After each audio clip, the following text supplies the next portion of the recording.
तो गाइज ये कहानी है बोजी नाम के एक लड़के की जो कि पैदाइशी बहरा है और बोल नहीं सकता। और बोजी इतना ज्यादा कमजोर है कि एक छोटी सी तलवार तक को नहीं उठा सकता। और बोजी की ये कमजोर और छोटे से शरीर को देखकर किंगडम के सभी लोग बोजी का बहुत ज्यादा मजाक उड़ाते हैं। लेकिन इस दुनिया में सबसे ज्यादा कमजोर होने के बावजूद भी ये लड़का कड़ी मेहनत करके इस किंगडम का सबसे ज्यादा स्ट्रॉन्गेस्ट पर्सन बनता है। तो कहानी की शुरुआत में हम बोजी को देखते हैं जो कि अपने कैसल से बाहर और गाँव से बहुत दूर एक जगह पर आकर बैठा होता है। और तभी यहाँ पर एक शैडो जैसा क्रीचर आ जाता है और ये बोजी को देखकर कहता है, अबे तू कौन है बे? मैंने तुझे यहाँ पहले तो कभी नहीं देखा। और ये क्या तुम्हारे सर पे क्राउन भी है? अगर तुम अपनी जान बचाना चाहते हो तो जल्दी से मुझे अपने सारे के सारे पैसे दे दो। पर ये प्रिंस कुछ नहीं कहता, बस इधर उधर देखता रहता है। ये क्रीचर उससे पूछता है, अबे वो बोल रहे कुछ गूंगा है क्या? और तब इस क्रीचर को पता चलता है कि ये सच में गूंगा है और तो और ये बहरा भी है, इसीलिए पहले इसके बुलाने पर इसे सुनाई ही नहीं दिया था। लेकिन बोजी उसके बोलने के तरीके से समझ जाता है कि इससे क्या मांग रहा है। और अभी क्रीचर बोलता है कि चलो ठीक है, पैसे नहीं है ना तुम्हारे पास तो चलो अपने कपड़े दे दो मुझे। और प्रिंस बहुत खुशी से अपने सारे के सारे कपड़े उतार कर इस क्रीचर को दे देता है। और एक क्रीचर बोजी से कहता है कि अगले दिन और भी बहुत सारे एक्सपेंसिव क्लोथ्स उसके लिए लेकर आए। और बोजी इसके लिए मान जाता है। और अब बोजी अपने कैसल की तरफ जाने लगता है और गाँव के सभी लोग बोजी को देखते हैं जो कि नंगा घूम रहा होता है गलियों के अंदर। और सभी लोग इसे इस तरह की हालत में देखकर हंसने लग जाते हैं और सभी लोग इसे स्टूपिड और वीक समझते हैं। लेकिन बोजी को इनकी बातों से फर्क नहीं पड़ता। इसी तरह से बोजी कई दिनों तक एक्सपेंसिव क्लोथ्स लेकर उसके पास जाता रहता है और ये दोनों आपस में बहुत सी बातें करते हैं और इनकी आपस में दोस्ती हो जाती है। अब ये क्रीचर से बताता है कि उसका नाम कागे है और बोजी उसे बताता है कि वो उस कैसल का प्रिंस है और उसे बड़ा होकर सबसे अच्छा राजा बनना है। कागे इसका मजाक उड़ाता है, अबे तू तो डम्ब है ना, तू तो बहरा भी है, ना तो सुन सकता है ना तो बोल सकता है, तो तू राजा कैसे बनेगा? पागल वागल है क्या? लेकिन बोजी अपने सपने को लेकर बहुत सीरियस होता है। अब कागे इसका पीछा करता है और इसके साथ इसके गांव में चला जाता है। बोजी को बिना बताए इसका पीछा करता रहता है और गांव के सभी लोग इसका मजाक उड़ा रहे होते हैं। और इसके बाद बोजी अपने कैसल में चला जाता है जहां पर ये क्वीन इसे बहुत डांटती है और इसे कहती है कि इसकी इन्हीं हरकतों की वजह से ये कभी भी राजा नहीं बन सकता। दरअसल इस औरत का नाम है क्वीन हीलिंग और ये बोजी की स्टेप मॉम है। और अब डोमास बोजी से कहता है कि बोजी के फादर उसे बुला रहे हैं रूम में। अब इसके बाद बोजी उनसे मिलने से पहले अपने कपड़े वगैरह पहनता है, अच्छे से ड्रेसअप होता है और वहाँ पर कागे भी पहुंच जाता है। और उसके कमरे में जाकर वो देखता है कि बोजी रो रहा होता है और उसे समझ में आ जाता है कि बोजी बाहर बस दिखावा कर रहा था कि वो एकदम ठीक है, पर उसे एक्चुअल में काफी बुरा महसूस होता है जब लोग उसे डांटते हैं, उसका मजाक उड़ाते हैं। इसके बाद बोजी किंग से मिलने के लिए उनके रूम के बाहर खड़ा होता है और उनसे मिलने के लिए कमरे के अंदर जाता है। और इस किंग का नाम होता है किंग बोसे। और हम एक फ्लैशबैक को देखते हैं, एक इंसानों के विलेज पर एक गॉब्लिन की आर्मी अटैक कर देती है और एक गॉब्लिन्स बुरी तरह से हराने लग जाते हैं सभी इंसानों को। लेकिन तभी वहाँ पर बोसे आ जाता है और इसी ने उन सभी के सभी मॉन्स्टर्स को हराकर उन सभी के सभी विलेजर्स को बचाया था। और तभी से बोसे किंगडम की शुरुआत हुई। और बोसे एक जायंट था और बोसे से बात करते करते हमें पता चलता है कि बोसे काफी ज्यादा बीमार है और दरअसल इस बंदे की पत्नी मतलब कि बोजी की पहली मॉम मर चुकी है, इसीलिए इसको दूसरी शादी करनी पड़ी। और ये क्वीन हीलिंग बोजी की स्टेप मॉम है और ये डोमास बोजी का स्पोर्ट्समैन टीचर होता है। और किंग बोसे डोमास को कहता है कि ये बोजी को और भी ज्यादा स्ट्रॉन्ग बनाए और इसे कड़ी ट्रेनिंग दे। और इधर दूसरी तरफ हम देखते हैं कि ये कागे कैसल में गलती से रास्ता भटक जाता है और एक स्पोर्ट्समैन इसे पकड़ लेता है और इसे पूछता है कि ओए तुम यहाँ पर क्या कर रहे हो, किसे मारने आए तुम यहाँ पर? क्योंकि दरअसल ये कागे शैडो क्लैन से बिलोंग करते हैं और ये शैडो क्लैन असैसिन्स की तरह काम करता है। अब हम देखते हैं कि ये बंदा बोजी की ट्रेनिंग करवा रहा होता है और तभी वहाँ पर प्रिंस डाइडा आ जाता है जो कि सेकंड प्रिंस है। और ये लड़का बोजी का छोटा भाई है, लगता बड़ा है पर है ये छोटा। बोजी है इसका बड़ा भाई। और प्रिंस डाइडा डोमास से कहता है कि बोजी से लड़ना चाहता है, लेकिन डोमास उसे मना कर देता है क्योंकि बोजी अभी इतना स्ट्रॉन्ग नहीं हुआ है कि प्रिंस डाइडा से लड़ सके। और अब ये गुस्से में आकर डोमास को चुनौती दे देता है और अब उन दोनों में बहुत ही खतरनाक लड़ाई होनी शुरू हो जाती है। और अब डोमास इसे हरा देता है और तभी बोजी वहाँ पर आ जाता है और कहता है कि ये भी इससे लड़ना चाहता है। और आसपास के सभी लोग उस मैच को देखने के लिए वहाँ पर आ जाते हैं और इन दोनों में फाइट होनी शुरू हो जाती है और सबको पता होता है कि मैच डाइडा ही जीतने वाला है। लेकिन सरप्राइजिंगली बोजी उसके सारे के सारे अटैक्स को डॉज कर रहा होता है। ये देखकर सभी लोग चौंक जाते हैं और साथ ही साथ बोजी डाइडा के सिर के ऊपर एक हमला करने में कामयाब हो जाता है। किसी को अपनी आंखों पर यकीन नहीं आता कि आखिर कैसे हो सकता है। अब इसके बाद हम कागे का फ्लैशबैक देखते हैं और हम कागे जैसे और भी ज्यादा क्रीचर्स को देखते हैं जिन सभी को मार दिया जाता है विलेजर्स द्वारा। और कागे की मॉम कागे को लेकर उस किंगडम से बाहर जाती है अपनी जान बचाते बचाते और उसके पीछे वो सारे के सारे सोल्जर्स पड़े होते हैं। उस टाइम पर कागे बहुत ही ज्यादा छोटा होता है और इसकी मॉम से कहती है कि बेटा मैं इन सभी को संभालती हूँ, एक काम करो तुम उस जंगल में चले जाओ, मेरी फिक्र मत करो, मैं इन सभी को देख लूंगी। और कागे अपनी मॉम की बात मान जाता है और इसकी मॉम उन सभी से लड़ती है और इनके सामने ज्यादा देर तक नहीं टिक पाती। और दूसरी तरफ ये सोल्जर्स कागे को भी पकड़ने के लिए उसके पीछे जाते हैं पर एक लड़की कागे को बचा लेती है और ये लड़की से बताती है तुम एक काम करो उस किंगडम में चले जाओ। और कागे वैसा ही करता है। अब बेचारा कागे जो कि एक बच्चा होता है, इसे बाहर की दुनिया के बारे में कुछ भी नहीं पता, इसे अकेले ही बहुत सारी मुसीबतों का सामना करना पड़ता है। इसे बहुत भूख लगी होती है लेकिन कोई भी इसे खाना नहीं देता। और तभी एक दिन एक आदमी इसे आकर खाना देता है, लेकिन ये भी अपना जूठा खाना देता है इसे। और ये आदमी कागे को अपने घर पे रख लेता है और इससे अपने सारे के सारे काम करवाता है, बर्तन धोना, कपड़े धोना, ये सब कुछ करवाता है। और बदले में ये बंदा कागे को बचा कुचा खाना देता है। कुछ दिन में ही सोल्जर्स को पता चल जाता है कि यहाँ पर कागे छुपा हुआ है और इसे पकड़ने के लिए इनाम रखा जाता है। अब ये आदमी एक नंबर का शराबी सट्टेबाज होता है, तो इसलिए अब ये पैसे के लालच में उन इनाम वाले पैसों के लिए कागे को पकड़वाने के लिए उसका एड्रेस दे देता है। और इसके बाद वो सोल्जर्स कागे को पकड़ने के लिए वहाँ पर आते हैं, लेकिन कागे वहाँ से बचकर भाग जाता है। और अब जब कागे वापस इस आदमी के पास जाता है तो ये आदमी भी इसे घर से निकाल देता है, लेकिन अभी भी कागे इस बंदे का पीछा करना नहीं छोड़ता, इसका पीछा करता रहता है। और एक दिन जब ये आदमी बार के अंदर होता है तो इसकी लड़ाई एक बंदे के साथ हो जाती है और वो आदमी इस बंदे को चाकू मार देता है और इसकी मौत हो जाती है। कागे से मरता हुआ देखकर बहुत रोता है और बहुत ज्यादा उदास होता है, क्योंकि बंदा जैसा भी हो ये बंदा इसके लिए बहुत ज्यादा मायने रखता था। और कागे अपनी जान बचाते बचाते एक से दूसरे किंगडम तक जाता रहा, पर लोगों का बर्ताव उसके लिए कभी भी नहीं बदला और सभी लोग इसे बहुत बुरी तरीके से ट्रीट करते थे। और इसे एक बात याद आती है जो कि इसकी मॉम ने इससे कही थी कि ये लोग असैसिन्स हैं और किंग के कहने पर इन्हें किसी को भी मारना होगा, चाहे वो बच्चा हो, बीमार हो, बूढ़ा हो, जो भी हो, क्योंकि ये इनकी ड्यूटी है। और अब दुनिया के बर्ताव की वजह से कागे भी धीरे धीरे बदलता गया और इनोसेंट से एक विलन में बदल गया। अब इसके बाद हम वापस प्रेजेंट में आ जाते हैं और हम डायडा और बूजी की फाइट को देखते हैं। बूजी से फाइट करता रहता है और डायडा बूजी को अपने अटैक से छू भी नहीं पाता। दूसरी तरफ हम उस स्वर्ड्समैन को देखते हैं जिसका नाम बेबिन है और ये सेकंड प्रिंस यानी कि डायडा का स्वॉर्ड टीचर होता है। ये एक आदमी से कहता है कि भले ही बूजी उसके अटैक से बच रहा है और ये लड़ने का सही तरीका नहीं है, पर बेचारा बूजी इतना ज्यादा कमजोर है कि उसके पास उससे बचने के अलावा और कोई ऑप्शन है ही नहीं है। बूजी एक बेचारा लकड़ी की तलवार से भाई क्या ही कर लेगा। और दूसरी तरफ कागे बूजी को चीयर अप कर रहा होता है, पर तभी डोमास बीच में आता है और उनकी लड़ाई को रोक देता है और साइन लैंग्वेज में बूजी को कुछ इंस्ट्रक्शंस देता है, जिसके बाद बूजी उसके अटैक्स को डॉज करना बंद कर देता है। और अब बूजी जो कि बहुत ही ज्यादा कमजोर है वो डायडा के सामने अब पिटने लग जाता है और डायडा अपना सारा का सारा गुस्सा बूजी पर निकलता है। लेकिन तभी वहाँ पर बूजी और डायडा के बीच में एक भाला आकर गिरता है। ये अपीज नाम के इस बंदे ने फेंका होता है जो कि इनका सबसे ज्यादा स्ट्रॉन्गेस्ट स्पीयर्समैन है। डोमास इस मैच को रोकता है और डायडा को इस मैच का विनर डिक्लेयर कर देता है और बूजी नीचे गिरकर बेहोश हो जाता है। और हमें पता चलता है कि दरअसल इस डोमास ने साइन लैंग्वेज में बूजी से कहा था कि इस तरह से किंग एक दूसरे से नहीं लड़ते, क्योंकि बूजी सिर्फ उसके अटैक्स को डॉज ही कर रहा था और उसे कोई अटैक नहीं कर रहा था। और अब बूजी उसके अटैक्स को डॉज करना बंद कर देता है, जिसकी वजह से ये हार गया था। और अब इसके बाद हम देखते हैं कि बूजी की हालत बहुत ज्यादा खराब होती है और अब बूजी बहुत ज्यादा दुखी होता है और नीचे गिर जाता है बेड से और अपने पास पड़ी एक स्वॉर्ड को उठाने की कोशिश करता है, पर इसे उठा नहीं पाता और ये उन सभी मोमेंट्स को याद करते करते काफी रोने लग जाता है। और तभी कागे वहाँ पर आ जाता है और उसे देखने के बाद अपने आंसू को पोंछता है और उसे एक प्यार भरी स्माइल देता है और कागे उसे कहता है, बूजी चाहे जो मर्जी हो जाए मेरे लिए तो तुम ही हीरो हो, तुम कितना अच्छा लड़े पता है तुम्हें। और ये सुनकर बूजी इमोशनल हो जाता है और ये दोनों दोस्त बन जाते हैं। अब इसके बाद हम एक रात को देखते हैं जहाँ पर बूजी अपने बेड पर रेस्ट कर रहा होता है और कागे भी वहाँ पर होता है। तभी उसके कमरे में कोई आ जाता है। कागे को लगता है कि शायद से बूजी को मारने के लिए आया है, पर एक्चुअल में ये पर्सन बूजी को हील करने के लिए आया होता है। कागे उस रात को बाहर जा रहा होता है, पर वो स्पोर्ट्समैन कागे को फिर से रोक लेता है और ये इसे इस बार भागने नहीं देता। और इसके बाद अगले दिन सभी लोगों को पता चलता है कि किंग बोसे की डेथ हो चुकी है, क्योंकि वो बहुत ज्यादा बीमार था और सभी लोग उसकी मौत पर रो रहे होते हैं। और तभी एक आदमी किंग की आखिरी इच्छा को पढ़ता है कि अगला राजा किसे बनाया जाए और उसमें बूजी का नाम लिखा होता है। ये सुनकर सभी लोग हैरान रह जाते हैं कि किंग बूजी को भाई कैसे बना सकता है, ये प्रिंस कैसे हो सकता है, इसे तो एक स्वॉर्ड भी पकड़ना नहीं आती। और तभी किंग की बॉडी में से एक मॉन्स्टर बाहर आता है और उसे देखकर सभी लोग डर जाते हैं और ये मॉन्स्टर बूजी की तरफ पॉइंट करता है और उसे देखकर हंसता है और वहाँ से गायब हो जाता है। और इसके बाद पूरे किंगडम में नए राजा को डिक्लेयर करा जाता है और सभी को बताया जाता है कि उनका नया राजा डायडा है, बूजी नहीं है। ये देखकर बूजी हैरान रह जाता है, भाई ये कैसे हो सकता है, ये क्या ड्रामा है, मजाक चल रहा है मेरे साथ। और एक फ्लैशबैक में हम लोग देखते हैं कि किंग हीलिंग ने किंग की आखिरी इच्छा को नहीं माना और उसकी उस विल को फाड़ दिया और इन लोगों ने नया प्रिंस बनाने के लिए आपस में वोट किया, जिसमें डायडा जीत गया। इसलिए अब डायडा को नया किंग बना दिया जाता है। और दूसरी तरफ कागे जेल में होता है। ये यहाँ से भागने की कोशिश करता है, लेकिन ये स्वॉर्ड्समैन इसे फिर से पकड़ लेता है। भाई कितनी बार पकड़ा जाएगा ये। और कागे के पकड़े जाने पर ये उसे बताता है कि ये यहाँ पर किसी को मारने के लिए नहीं आया, बल्कि यहाँ पर बूजी की हेल्प करने के लिए आया था। और इस तरफ बूजी उदास होकर अपने फेवरेट स्पॉट पर बैठा होता है, जहाँ पर वही स्वॉर्ड्समैन आ जाता है और इस स्वॉर्ड्समैन उसे कागे के बारे में पूछता है एक ड्राइंग बनाकर। और बूजी बताता है कि हाँ ये इसका दोस्त है। अब ये स्वॉर्ड्समैन बूजी से कहता है कि उसने उसके लिए एक मैसेज दिया है कि वो एक जर्नी पर जा रहा है, इसीलिए वो इसे अब कभी भी नहीं मिल पाएगा। और ये सुनकर बूजी और भी ज्यादा उदास हो जाता है, क्योंकि इसका इकलौता दोस्त भी इसे छोड़कर जा रहा है। और इस तरफ हम डायडा को देखते हैं और अब किंग बनने के बाद डायडा उस स्वॉर्ड्समैन से कहता है कि अपीज और सैंडियो इन दोनों ने इसे वोट नहीं किया था, बल्कि बूजी को किया था। और अब ये बंदा उस स्वॉर्ड्समैन से कहता है कि जाकर अपीज और सैंडियो को मार डालो। ये सुनकर वो स्वॉर्ड्समैन चौंक जाता है, क्योंकि ये दोनों बहुत ही लॉयल सर्वेंट होते हैं राजा के। और दूसरी तरफ बूजी कागे को ढूंढते हुए एक बड़े से सांप के पास जाकर पहुंचता है, जो कि उसे बताता है कि कागे बिल्कुल ठीक है। और दूसरी तरफ ये स्वॉर्ड्समैन अपीज को मारने के लिए जाता है, प्रिंस डायडा का हुक्म मानते हुए, पर अपीज इस बंदे को ही मार देता है। और दूसरी तरफ बूजी सोचता है कि वो एक जर्नी पर जाएगा, इसीलिए वो अपनी स्टेप मॉम से परमिशन लेने के लिए जाता है, पर ये उसे मना कर देती है कोई भी जर्नी वगैरह करने से। और बूजी यहाँ से रोता रोता चला जाता है और ये अपना बैग पैक करके वहाँ से भागने की कोशिश करता है। ये ऐसा कर ही रहा होता है कि तभी यहाँ पर ये क्वीन आ जाती है और ये वापस से उस रस्सी को ऊपर खींचते हैं, लेकिन ऐसा करते वक्त बूजी नीचे गिर जाता है और इसे बहुत ज्यादा चोट लग जाती है और ये बेहोश हो जाता है और इसकी बत्ती गुल हो जाती है। इसके बाद क्वीन अपनी हीलिंग एबिलिटी का यूज करती है और इसे ठीक करती है। और हमें पता चलता है कि पहले जब इसको पहले हील किया था ये क्वीन हीलिंग ही थी, इसी ने करा था इसे ठीक। अब इसके बाद हम एक फ्लैशबैक को देखते हैं जब बूजी बहुत ही ज्यादा छोटा था। और कितना छोटा होना भाई इसने, पहले तो इतना पिद्दी सा है। ये उस वक्त का टाइम है जब उसकी मॉम की डेथ हुई थी और ये पहली बार अपनी नई मॉम मतलब की हीलिंग से मिला था। पहले वो उससे बात नहीं करता था, लेकिन एक बार जब इस हीलिंग ने एक स्नेक की जान बचाने में इसकी हेल्प करी, जिसे हमने अभी थोड़ी देर पहले देखा था, उस दिन के बाद से ये हीलिंग के बहुत ही ज्यादा क्लोज हो गया, जिससे कि हमें पता चलता है कि क्वीन हीलिंग बूजी से काफी ज्यादा प्यार करती है। इतनी भी बुरी नहीं है भाई ये, बाहर से बंदी कितना भी डांट ले बूजी को, पर मन ही मन उसे प्यार करती है बहुत ज्यादा और इसे बूजी की बहुत ज्यादा फिक्र है। और अब अगले दिन क्वीन इसे परमिशन दे देती है जर्नी पर जाने के लिए और ये इसके साथ दो और आदमियों को भेजती है, डोमास को और एक और बंदे को। और क्वीन इसे कहती है कि जर्नी करने के बाद घर वापस लौट आओगे और बूजी इसके लिए मान मान जाता है और इसको एक किसी करता है और ये तीनों जर्नी पर निकल जाते हैं। अब इसके बाद हम डोमेस के पास्ट को देखते हैं, जब किंग बोसे ने बोजी की स्वॉर्ड्समैनशिप के लिए उसे अपॉइंट किया था। ये इस बात को लेकर बहुत एक्साइटेड था और इसका स्वॉर्ड फाइटिंग स्टाइल बोसे से मैच करता था। अब इसकी ट्रेनिंग शुरू हो जाती है और दूसरी तरफ क्वीन हीलिंग डोमेस को सिखाती है कि उससे कैसे बात करनी है, यानी कि साइन लैंग्वेज। और डोमास बोजी से प्रॉमिस करता है कि वो हमेशा उसकी रक्षा करेगा। अब इसके बाद हम वापस प्रेजेंट में आ जाते हैं और हमें पता चलता है कि इनके टाउन के अंदर एक जज आया हुआ है जो कि रैंकिंग कमेटी से होता है, क्योंकि अब किंग बोसे की जो डेथ हो चुकी है इसलिए बंदा अब नए किंग की रैंकिंग के लिए आया है। अब इसके बाद हम डायडा को देखते हैं और ये मैजिक मिरर से बात कर रहा होता है और ये मैजिक मिरर कहती है कि अगर किसी तरीके से लोग बोजी की तरफ हो गए तो आगे चलकर इन्हें बहुत ज्यादा तकलीफ होगी और इन्हें बहुत सारी मुसीबतों का सामना करना पड़ेगा, इसीलिए इन्हें बोजी को रास्ते से हटाना होगा। और हमें पता चलता है कि डायडा ने ऐसा करने के लिए किसी को ऑर्डर भी दे दिया है और ये मिरर डायडा को कहता है कि इसे अपने फादर की स्ट्रेंथ को हासिल करना होगा स्ट्रॉन्ग बनने के लिए, यानी कि किंग बोसे की पावर को। और अभी डायडा एक मिनी मॉन्स्टर से लड़ता है लेकिन ये इसमें बुरी तरह से हार जाता है और ये जज इसे इसकी रैंकिंग सुनाता है जो कि है 90th प्लेस। और ये सुनने के बाद ये बहुत ज्यादा डिसअपॉइंटेड हो जाता है। और दूसरी तरफ हम उन तीनों को देखते हैं और ये लोग अपनी जर्नी पर होते हैं और बोजी अपनी जर्नी को बहुत ज्यादा एंजॉय कर रहा होता है और ये लोग एक सिटी के अंदर जा पहुंचते हैं जहाँ पर डोमेस उस दूसरे बंदे को बोजी का ख्याल रखने के लिए कहता है और ये खुद कुछ शॉपिंग करने के लिए चला जाता है, लेकिन बोजी सडनली वहाँ से गायब हो जाता है। और जब इस आदमी को मिलता है बोजी तो ये देखता है कि बोजी सो रहा होता है। ये बहुत ज्यादा नींद में होता है क्योंकि ये 2 दिन से बेचारा सोया नहीं है और तभी उन्हें पता चलता है कि बोजी ने अपनी बैग कहीं पर खो दी है और अब ये लोग डिनर करने के लिए चले जाते हैं। अब इसके बाद ये उस सिटी से निकलकर जा रहे होते हैं और तभी रास्ते में इन्हें बोजी का बैग मिल जाता है। ये अपनी जर्नी को कंटिन्यू करते हुए कई सारे मॉन्स्टर्स का भी सामना करते हैं और एक बार रास्ते से जाते हुए बोजी एक तितली का पीछा करते करते एक ट्रैप के अंदर फंस जाता है। इसके बारे में इन दोनों को पता नहीं चलता क्योंकि ये दोनों आगे चल रहे होते हैं और अब बोजी को उस गुफा के अंदर एक आदमी मिलता है और ये बंदा इसकी इंक्वायरी करने लगता है। ये बंदा एक हंटर होता है और ये अपने शिकार को पकड़ने के लिए एक रिचुअल परफॉर्म करता है और बोजी भी इसके साथ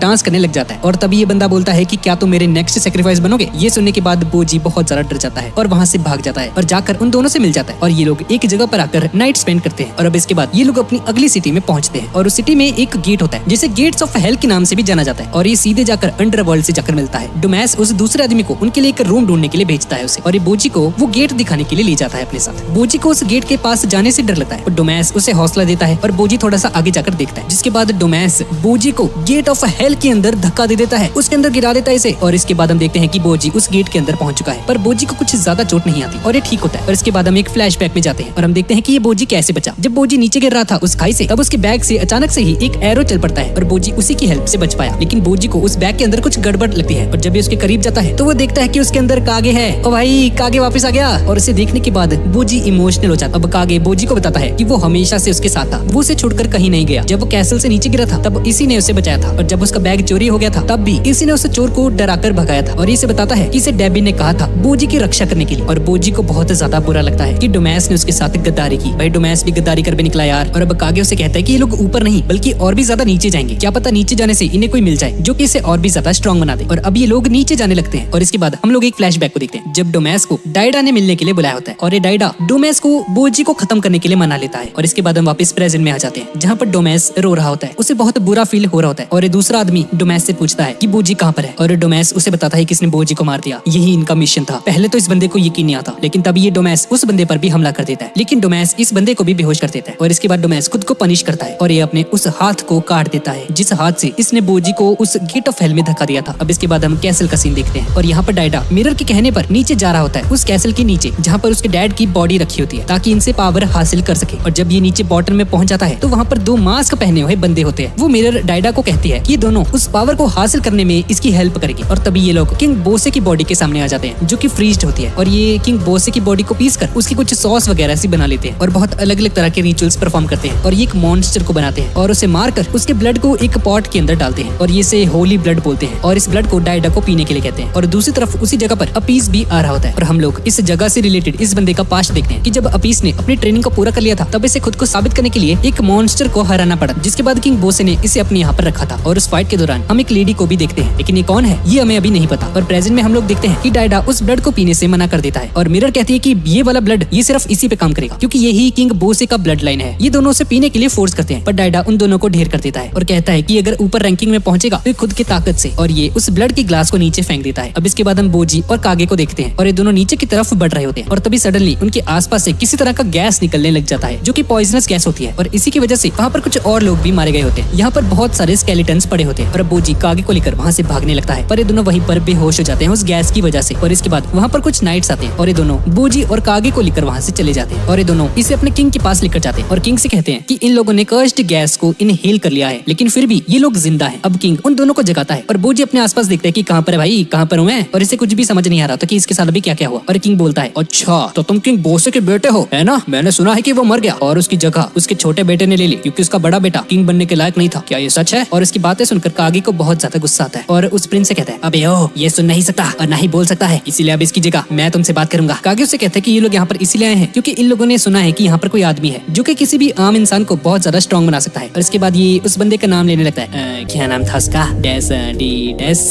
पता नहीं क्या था, हम डैस को मिलने आए हैं, पता नहीं क्या है। और किंग बोलता है अच्छा तो तुम उस निठल्ले को ढूंढ रहे हो, वो मैं ही हूँ।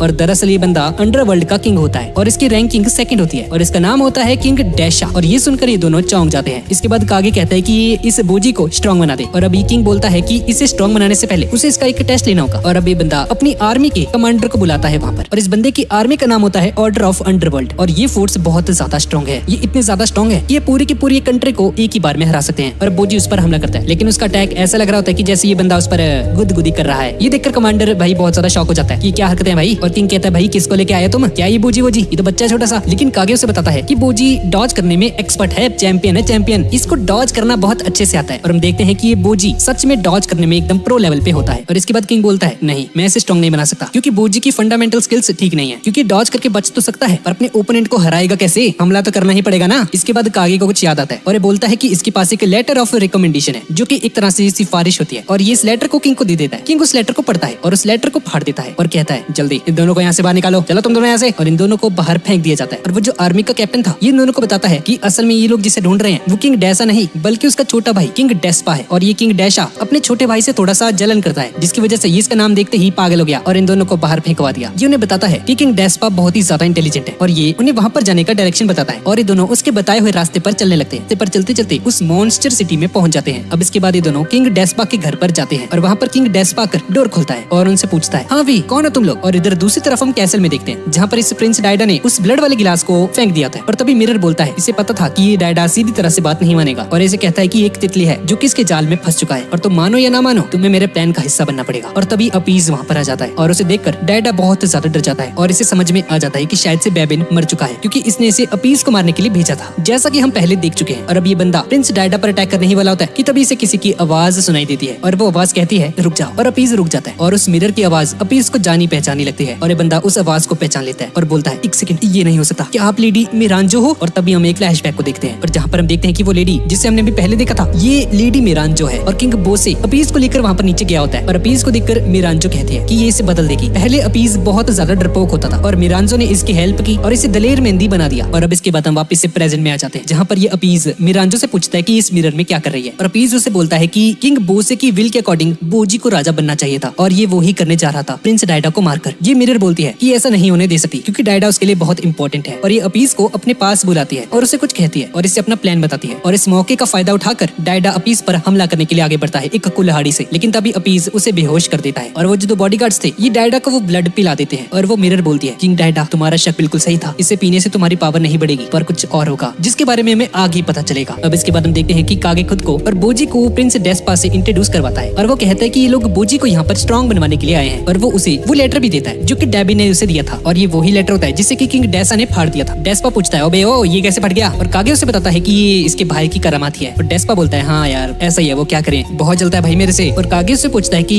इसने सुना है कि ये किसी भी आम इंसान को बहुत ही ज्यादा स्ट्रॉन्ग बना सकता है, क्या ये बात सच है? डेस्पा बोलता है कि आधी इन्फॉर्मेशन है, मैं बस उन्हें सलाह देता हूँ और उनकी थोड़ी हेल्प वगैरह करता हूँ और अगर सबसे ज्यादा कुछ जरूरी होता है तो वो होती है करेज, साहस। और इसके बाद ये बंदा बोजी को ट्रेनिंग देने के लिए मान जाता है और वो कागे को उसके बदले कुछ फीस मांगता है और कागे डेस्पा को कुछ पैसे देता है और पैसे कम पड़ जाते हैं और कागे अपनी सेविंग्स वगैरह भी उसे दे देता है जो कि इसने बोजी के ही कैसल से चुराई होती है। और ये देखकर डेस्पा मान जाता है पर डेस्पा बोलता है कि इससे पहले कि ये लोग इसकी ट्रेनिंग शुरू करें ये कुछ देखना चाहता है। ये बंदा बोजी का हाथ पकड़ता है और बोलता है कि बोजी को इससे ज्यादा स्ट्रॉन्ग नहीं बनाया जा सकता क्योंकि उसके पास फिजिकल स्ट्रेंथ बिल्कुल भी नहीं है, मतलब कि बिल्कुल ही जीरो। और वो कहता है कि वो जैसा किंग बनना चाहता है वो वैसा किंग कभी भी नहीं बन पाएगा। और ये सुनने के बाद बोजी अंदर से पूरी तरह से टूट जाता है और वहाँ से उदास होकर जाने लगता है पर डेस्पा उससे रोक लेता है और बोलता है अबे ओ बोजी मैंने तेरे से फीस ले ली है, अब मैं अपनी पूरी कोशिश करूंगा, मैं तुम्हें स्ट्रॉन्ग बनाऊंगा, फिर देखते हैं क्या होता है, क्या पता तुम बहुत ही ज्यादा स्ट्रॉन्ग बन जाओ। अब अगले दिन बोजी मॉर्निंग में ही उठ जाता है और वो झाड़ू पोछा करके ब्रेकफास्ट बनाने लगता है और अपना ही ब्रेकफास्ट खाकर ये बहुत ज्यादा खुश हो जाता है, भाई क्या लड़का ये। और इसके ब्रेकफास्ट की स्मेल इतनी ज्यादा खतरनाक होती है कि दोनों डेस्पा और कागे नींद से जाग जाते हैं। ये लोग सोचते हैं कि खाने में शायद ही बहुत अच्छा होगा, स्मेल में तो अच्छा है पर दिखने में बहुत ही ज्यादा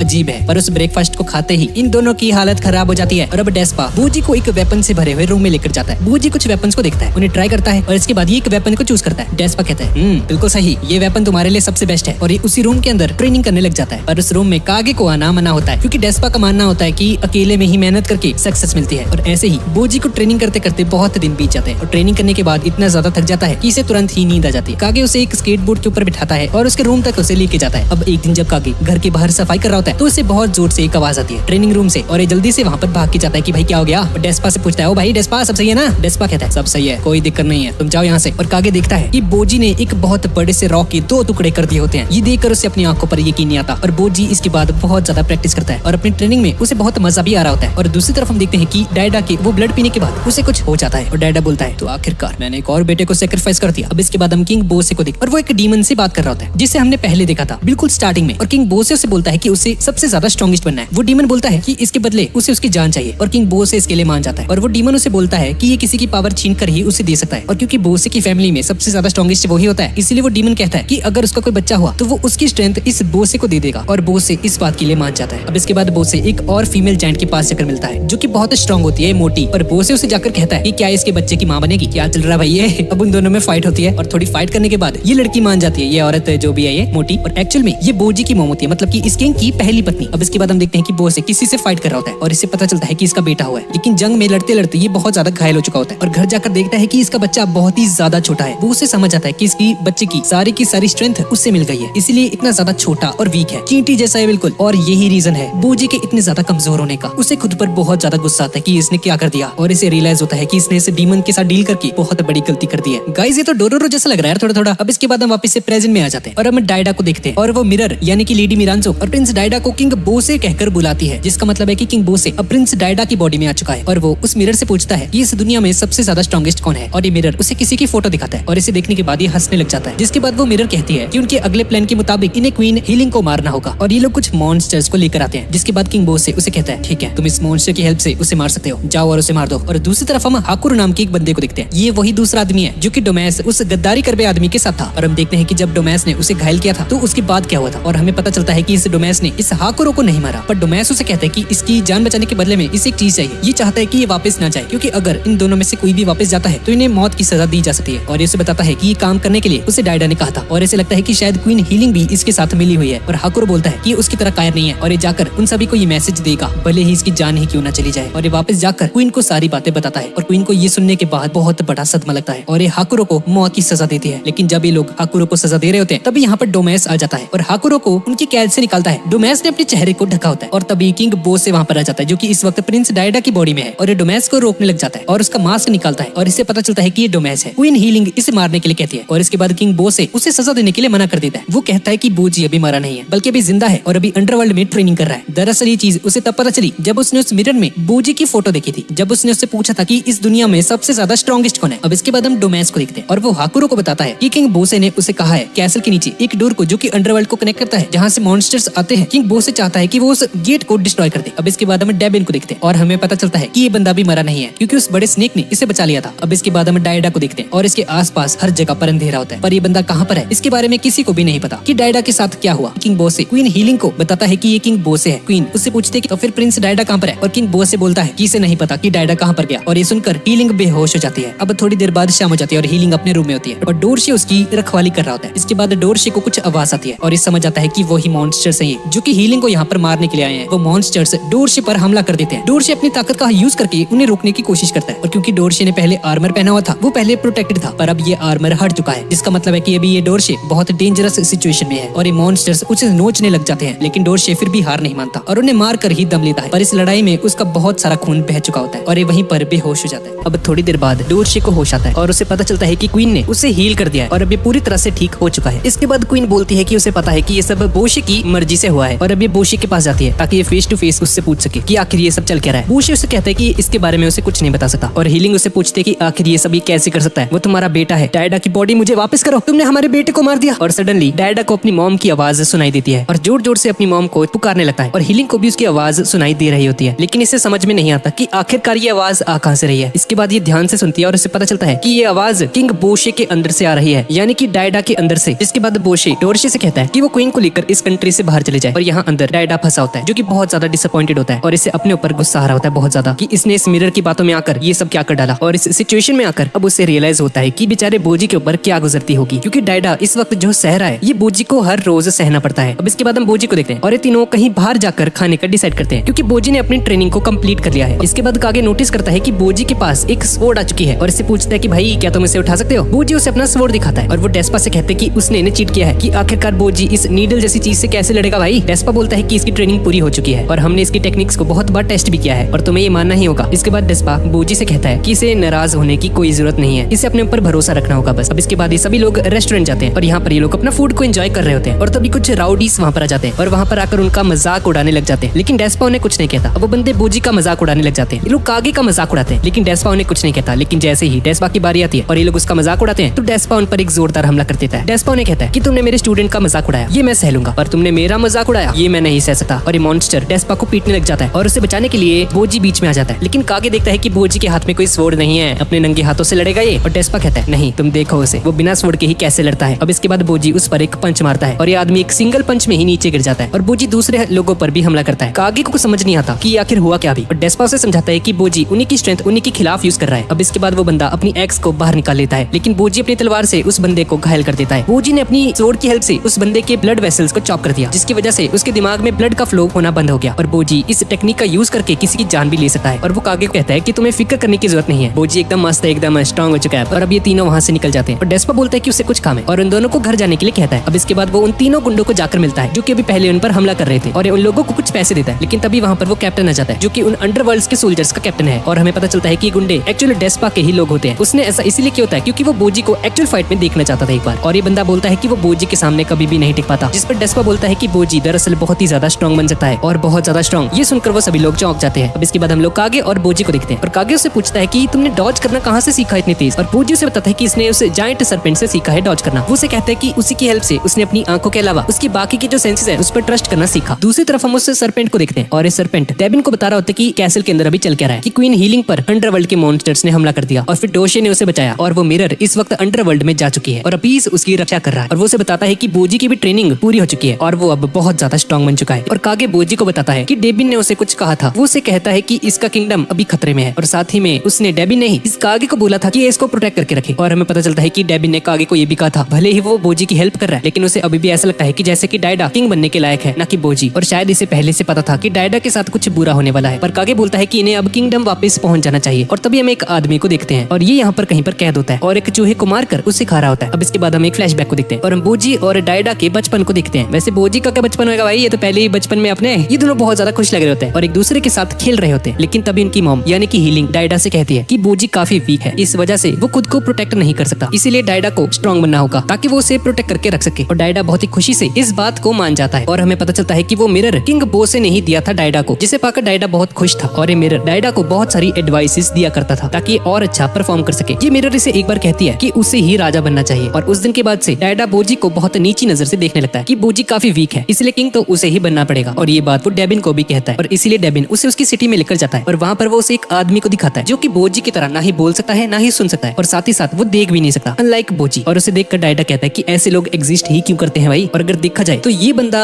इस डायडा से बहुत ज्यादा स्ट्रॉन्ग है, क्योंकि अंधा होने के बावजूद भी ये अभी तक जिंदा है और सर्वाइव कर रहा है, क्योंकि इतनी बुरी सिचुएशन में भी इस बंदे ने हार नहीं मानी। इस बंदे को इसीलिए जीने की उम्मीद है क्योंकि उनका राजा स्ट्रॉन्ग है और ये जानता है कि इनका राजा हमेशा इन्हें प्रोटेक्ट करके रखेगा। और इसीलिए डायडा को बोलता है कि अगर ये कल राजा बनता है तो इसे कमजोरों को उम्मीद देनी है, ना कि उनसे उनकी उम्मीद छीननी है। और इसके बाद हम वापस से प्रेजेंट में आ जाते हैं और हम डायडा को उसी जगह पर देखते हैं जहाँ पर वो फंसा हुआ है। डायडा उस मोमेंट को याद करके बोलता है कि मैं बेवकूफ था और तभी उसकी नजर एक बच्चे पर पड़ती है, बच्ची पर, और ये एक जगह पर बैठकर रो रही होती है। डायडा उससे कई सारे सवाल पूछता है, कौन है तुम और तुम यहाँ पर कैसे आई और यहाँ से बाहर जाने का रास्ता क्या है। और तभी सडनली कुछ लोग उसके पीछे आ जाते हैं और ये लोग उस छोटी बच्ची को कोस रहे होते हैं और वो लड़की वहाँ से भाग जाती है, लेकिन भागते भागते उसका मास्क गिर जाता है और सभी लोग उस पर हंसने लग जाते हैं। डायडा उसका मास्क उठाकर उसे देता है और वो उसका चेहरा देखकर डर जाता है और इस लड़की के हाथ भी नहीं होते हैं और हमें पता चलता है कि ये इसके चेहरे का ये हाल उन लोगों ने ही किया है। इन लोगों ने इसके चेहरे से इसकी स्किन को निकाल दिया है और साथ ही में इन लोगों ने इसके हाथों को भी काट दिया ताकि कभी भी लड़ न सके। और ये सुनकर डायडा को बहुत ज्यादा गुस्सा आता है और उन लोगों को मारने लग जाता है एक एक करके। लेकिन तभी और वहाँ पर बहुत सारे लोग आ जाते हैं और डायडा बोलता है कि ये इस लड़की को प्रोटेक्ट करेगा चाहे कुछ भी हो जाए। और ये सभी लोग वहाँ से गायब हो जाते हैं, जिसके बाद डायडा उसे अपना नाम बताता है और उस लड़की से भी उसका नाम पूछता है और लड़की बोलती है कि इसका नाम है मिरांजो और लड़की उसे थैंक्स बोल के वहाँ से जाने लगती है। डायडा उसे बोलता है कि तुम मेरे साथ रहो जिससे कि मैं तुम्हें हमेशा प्रोटेक्ट करके रखाऊंगा। अब इसके बाद हम उस मिरर को देखते हैं और अब वो दो नमूने, वो बॉडीगार्ड्स एक पोर्टल के जरिए कहीं पर जाते हैं उस मिरर को लेकर। और दूसरी तरफ हम किंग डैशा को देखते हैं और तभी उसे कुछ अचानक से कुछ फील होता है और जेल की तरफ जाने लगा। उसी बंदे का सेल है जिसे हमने अभी थोड़ी देर पहले देखा था और वो देखता है कि ये बंदा इस सेल से भाग चुका है और वो समझ आता है कि इसे यहाँ से भगाने के लिए किसी पोर्टल की हेल्प ली गई है, किसी बाहर के बंदे ने हेल्प की है इसको यहाँ से भगाने में। और ये बंदा जो भी इस सेल में था उस बंदे का नाम है ओकेन, जो कि अंडरवर्ल्ड की आर्मी का कमांडर था और साथ ही ये बहुत खतरनाक स्वॉर्ड्समैन भी है और उसे बहुत सारी मिस्टीरियस स्वॉर्ड्स टेक्निक के बारे में पता है। और अगर ये सरफेस पर चला गया तो बहुत बड़ी मुसीबत हो जाएगी और इसीलिए वो गार्ड को कहता है कि कैप्टन को बुलाकर लेकर आओ। अब इसके बाद हम डोमास और हाकुरा को देखते हैं जो कि ट्रेनिंग कर रहे होते हैं। और डोमास ने एक प्रोस्थेटिक हैंड बनाया होता है अपने लिए क्योंकि उसने अपना हाथ काट लिया था जैसा हमने पहले देखा, लेकिन हाकुरा को बहुत मुश्किल आ रही होती है ट्रेनिंग में। डोमास उसे बोलता है कि उसे लगता है कि किंग बो से किसी को प्रोटेक्ट करने की कोशिश कर रहा है। और दूसरी तरफ हम लोग अपीस को देखते हैं जो कि डोर पर पहरा दे रहा होता है और वो अपने पास्ट के बारे में सोचता है। जब वो पहली बार मिरांजो से मिला था उस वक्त ये बहुत ही ज्यादा कायर था और मिरांजो से बताती है कि उसके अंदर बहुत पोटेंशियल है पर इसे खुद पर भरोसा रखना होगा। और वो कहती है कि इसे काफी पसंद भी करती है क्योंकि दूसरों के इमोशंस की काफी कदर करता है। अब इसके बाद ये दोनों बॉडीगार्ड उस मिरर को लेकर उस गेट से बाहर निकलते हैं उस पोर्टल में से और अपीस बोलता है स्वागत है, मैं आपका इंतजार कर रहा था। अब अंडरवर्ल्ड में हम लोग देखते हैं कि ये किंग डैशा अपने सोल्जर्स को कहता है कि उनकी जेल में से कुछ कैदी फरार हो चुके हैं और ये सभी किंगडम ऑफ बोसे में पहुंच चुके हैं और इन्हें इन सभी को कैप्चर करना है। और साथ ही में बताता है कि किंगडम ऑफ बोसे में अभी हालात ठीक नहीं है तो यही मौका है कि उनके किंगडम पर इन्हें हमला करके उसे कैप्चर कर लेना चाहिए। और दूसरी तरफ हम लोग बोजी को देखते हैं और बोजी और कागे डेस्पा को थैंक यू बोलते हैं उसे ट्रेन करने के लिए। और अब ये लोग वापस से किंगडम में जा रहे हैं। ये लोग वहाँ से निकल के जा रहे होते हैं कि तभी वो अंडरवर्ल्ड के सोल्जर्स उन्हें वहाँ पर मिल जाते हैं और ये लोग बोलते हैं कि ये लोग उसके किंगडम की तरफ ही जा रहे हैं और बोजी भी उनके साथ चला जाता है। अब रास्ते में चलते चलते बोजी उनसे पूछता है कि भाई क्या हुआ, तुम लोग किंगडम में क्यों जा रहे हो। और उनका कैप्टन बोजी को बताता है कि उनके जेल में से कुछ 3 कैदी भाग चुके हैं और अभी वो किंगडम ऑफ बोसे के अंदर है और ये लोग उन्हें पकड़ने के लिए जा रहे हैं। और उन्हें बताता है कि वो बहुत ज्यादा खतरनाक है। उनका नाम होता है ब्लैक द ब्रूनेट हिटमैन, दूसरा है रेड द कॉपरहेड और तीसरा होता है जियान नहीं गीगान जो कि बहुत ज्यादा स्ट्रॉन्ग होता है जियान की तरह और उसकी बॉडी स्टील जैसी होती है। और चौथा होता है जोकू जो कि गैंगस्टर लीडर है और पांचवा होता है किंग बो और ओकिन जो कि उनके कमांडर का राजा था। बोजी को अपनी मॉम की बहुत फिक्र हो रही होती है यानी कि हीलिंग की। अब इसके बाद हम लोग हीलिंग को देखते हैं जो कि कुछ सोल्जर्स के साथ किंगडम ऑफ बोसे की तरफ बढ़ रही होती है ताकि वो डायडा की हेल्प कर सके किंग बोसे की बॉडी में से निकलने में। और तभी किंगडम में से कुछ सोल्जर्स भागकर उनकी तरफ आते हैं। डोरशे उनसे पूछता है कि क्या हुआ है क्योंकि सभी लोग बहुत घबराए हुए लग रहे होते हैं। वो सोल्जर्स बताते हैं कि अंडरवर्ल्ड के 6 कैदियों ने किंग बोसे पर सडनली हमला करके उन्हें कैप्चर कर लिया है। ये सुनने के बाद वो लोग चौंक जाते हैं और वो और क्वीन हीलिंग कैसल की तरफ तेजी से बढ़ने लगते हैं और ये सब कुछ मिरर देख रही होती है और अब ये सभी लोग उस किंगडम की तरफ बढ़ने लग जाते हैं। अब हम देखते हैं कि अंडरवर्ल्ड की फोर्स और कागे और बोजी सभी लोग किंगडम की तरफ बढ़ रहे होते हैं और कागे पूछता है कि आखिर वो लोग बोसे के किंगडम पर क्यों हमला करना चाहते हैं। कैप्टन उन्हें बताता है कि शायद ये लोग किसी के कहने पर ये सब काम कर रहे हैं और शायद वो लोग इस किंगडम पर हमला करके इसे अपने कंट्रोल में ले लेना चाहते हैं। और कागे ये बात बोजी को बताता है और वो थोड़ा सा टेंस हो जाता है। जिसके बाद हम कैसल के बेसमेंट के अंदर देखते हैं जहाँ की सभी कैदी मिरांजो और अपीस के साथ साथ वहाँ से निकल रहे होते हैं कि तभी उन कैदियों में से एक जिसका नाम जोको होता है जिसे हमने अभी थोड़ी देर पहले देखा था, ये मिरांजो को पूछता है कि आखिरकार ये लोग इसे यहाँ पर क्यों लेकर आए हैं और उन्हें उसके लिए क्या करना होगा। मिरांजो कहती है कि वो जो चाहे वो कर सकते हैं, चाहे वो सिटी पर हमला करना चाहे या इस कंट्री पर कब्जा करना चाहे, उनका जो भी मन है वो कर सकते हैं, उसे कोई भी फर्क नहीं पड़ता। मिरांजो के मुंह से ये सुनने के बाद उनमें से कुछ को उस पर शक होने लगता है और उन कैदियों में से ब्लैक ब्रूनेट और कॉपरहेड मिरांजो के उन दोनों आदमियों पर अटैक कर देते हैं और वो मिरर यानी कि मिरांजो नीचे गिर जाती है और मिरर गिरने के बाद डायमंड में बदल जाती है। ब्रूनेट बोलता है हाँ इसे कहते हैं असली फ्रीडम। इसके बाद अपीज उन पर हमला कर देता है ताकि वो मिरांजो को बचा सके। मिरांजो अपीज को कहती है कि उससे फिक्र करने की कोई भी जरूरत नहीं है, ये लोग इसका कुछ नहीं बिगाड़ सकते। तभी जोको को पता चलता है कि वो दोनों आदमी जिस पर की ब्रूनेट और कॉपरहेड ने अटैक किया था दरअसल ये लोग पपेट्स हैं और साथ ही में ये बंदा अपने आसपास भी दिखता है और उसे पता चलता है कि ये लोग मॉन्स्टर्स से घिरे हुए हैं और वो उन बाकी सभी कैदियों को रोकता है और कहता है कि अगर उन लोगों ने मिरांजो पर हमला किया तो वो लोग इस जगह से कभी भी बाहर नहीं निकल पाएंगे क्योंकि उनमें से किसी को यहाँ से बाहर निकलने का रास्ता पता ही नहीं है और हमेशा यहीं पर फंस कर रह जाएंगे। जिसके बाद वो मिरांजो से उसके बिहेवियर के लिए माफी मांगता है और वो अपीज को भी अपना स्फीयर नीचे करने के लिए बोलता है। इस तरफ हम बोजी और कागे को देखते हैं। कैप्टन उन्हें बताता है कि इस फाइट में उनके साथ डेस्पा भी आ चुका है और ये सुनने के बाद कि डेस्पा भी उनके साथ है वो दोनों बहुत ज्यादा खुश हो जाते हैं। अब इसके बाद कागे उससे पूछता है कि अगर डेस्पा को इस फाइट में लड़ना ही था तो वो उनके साथ क्यों नहीं आया और वो उन्हें कहीं भी दिख क्यों नहीं रहा है। कैप्टन बोलता है कि अंडरवर्ल्ड से निकलने से पहले किंग डैशा ने डेस्पा के लिए एक मैसेज भेजा था कि उसे भी इस फाइट में उसकी हेल्प करनी है और डेस्पा इसके लिए मान जाता है और उसने कहा कि ठीक है वो उनके साथ चलेगा और उसके फेवरेट घोड़े पर जिसे कि उसने किंगडम को लौटा दिया था जब उसने अपना राजपाट छोड़ दिया था। और बाद में कैप्टन डेस्पा को बताता है कि एक्चुअल में उसका घोड़ा फूल कर कुपा हो चुका है, बहुत ज्यादा मोटा हो चुका है क्योंकि वो घोड़ा डेस्पा के अलावा किसी और को उसके आसपास आने ही नहीं देता और अगर इसे खाली छोड़ दिया जाए तो ये बस खाता रहता है, इसलिए अब मोटा हो गया है। और एक घोड़ा डेस्पा को देखकर बहुत ज्यादा खुश हो जाता है और इसकी आंखें चमकने लगती हैं और एक जोरदार हमला कर देता है डेस्पा के ऊपर और डेस्पा दूर जाकर गिरता है और इसीलिए डेस्पा ने उस घोड़े पर आने का फैसला किया। पर क्योंकि अब वो घोड़ा मोटा हो चुका है तो इसीलिए वो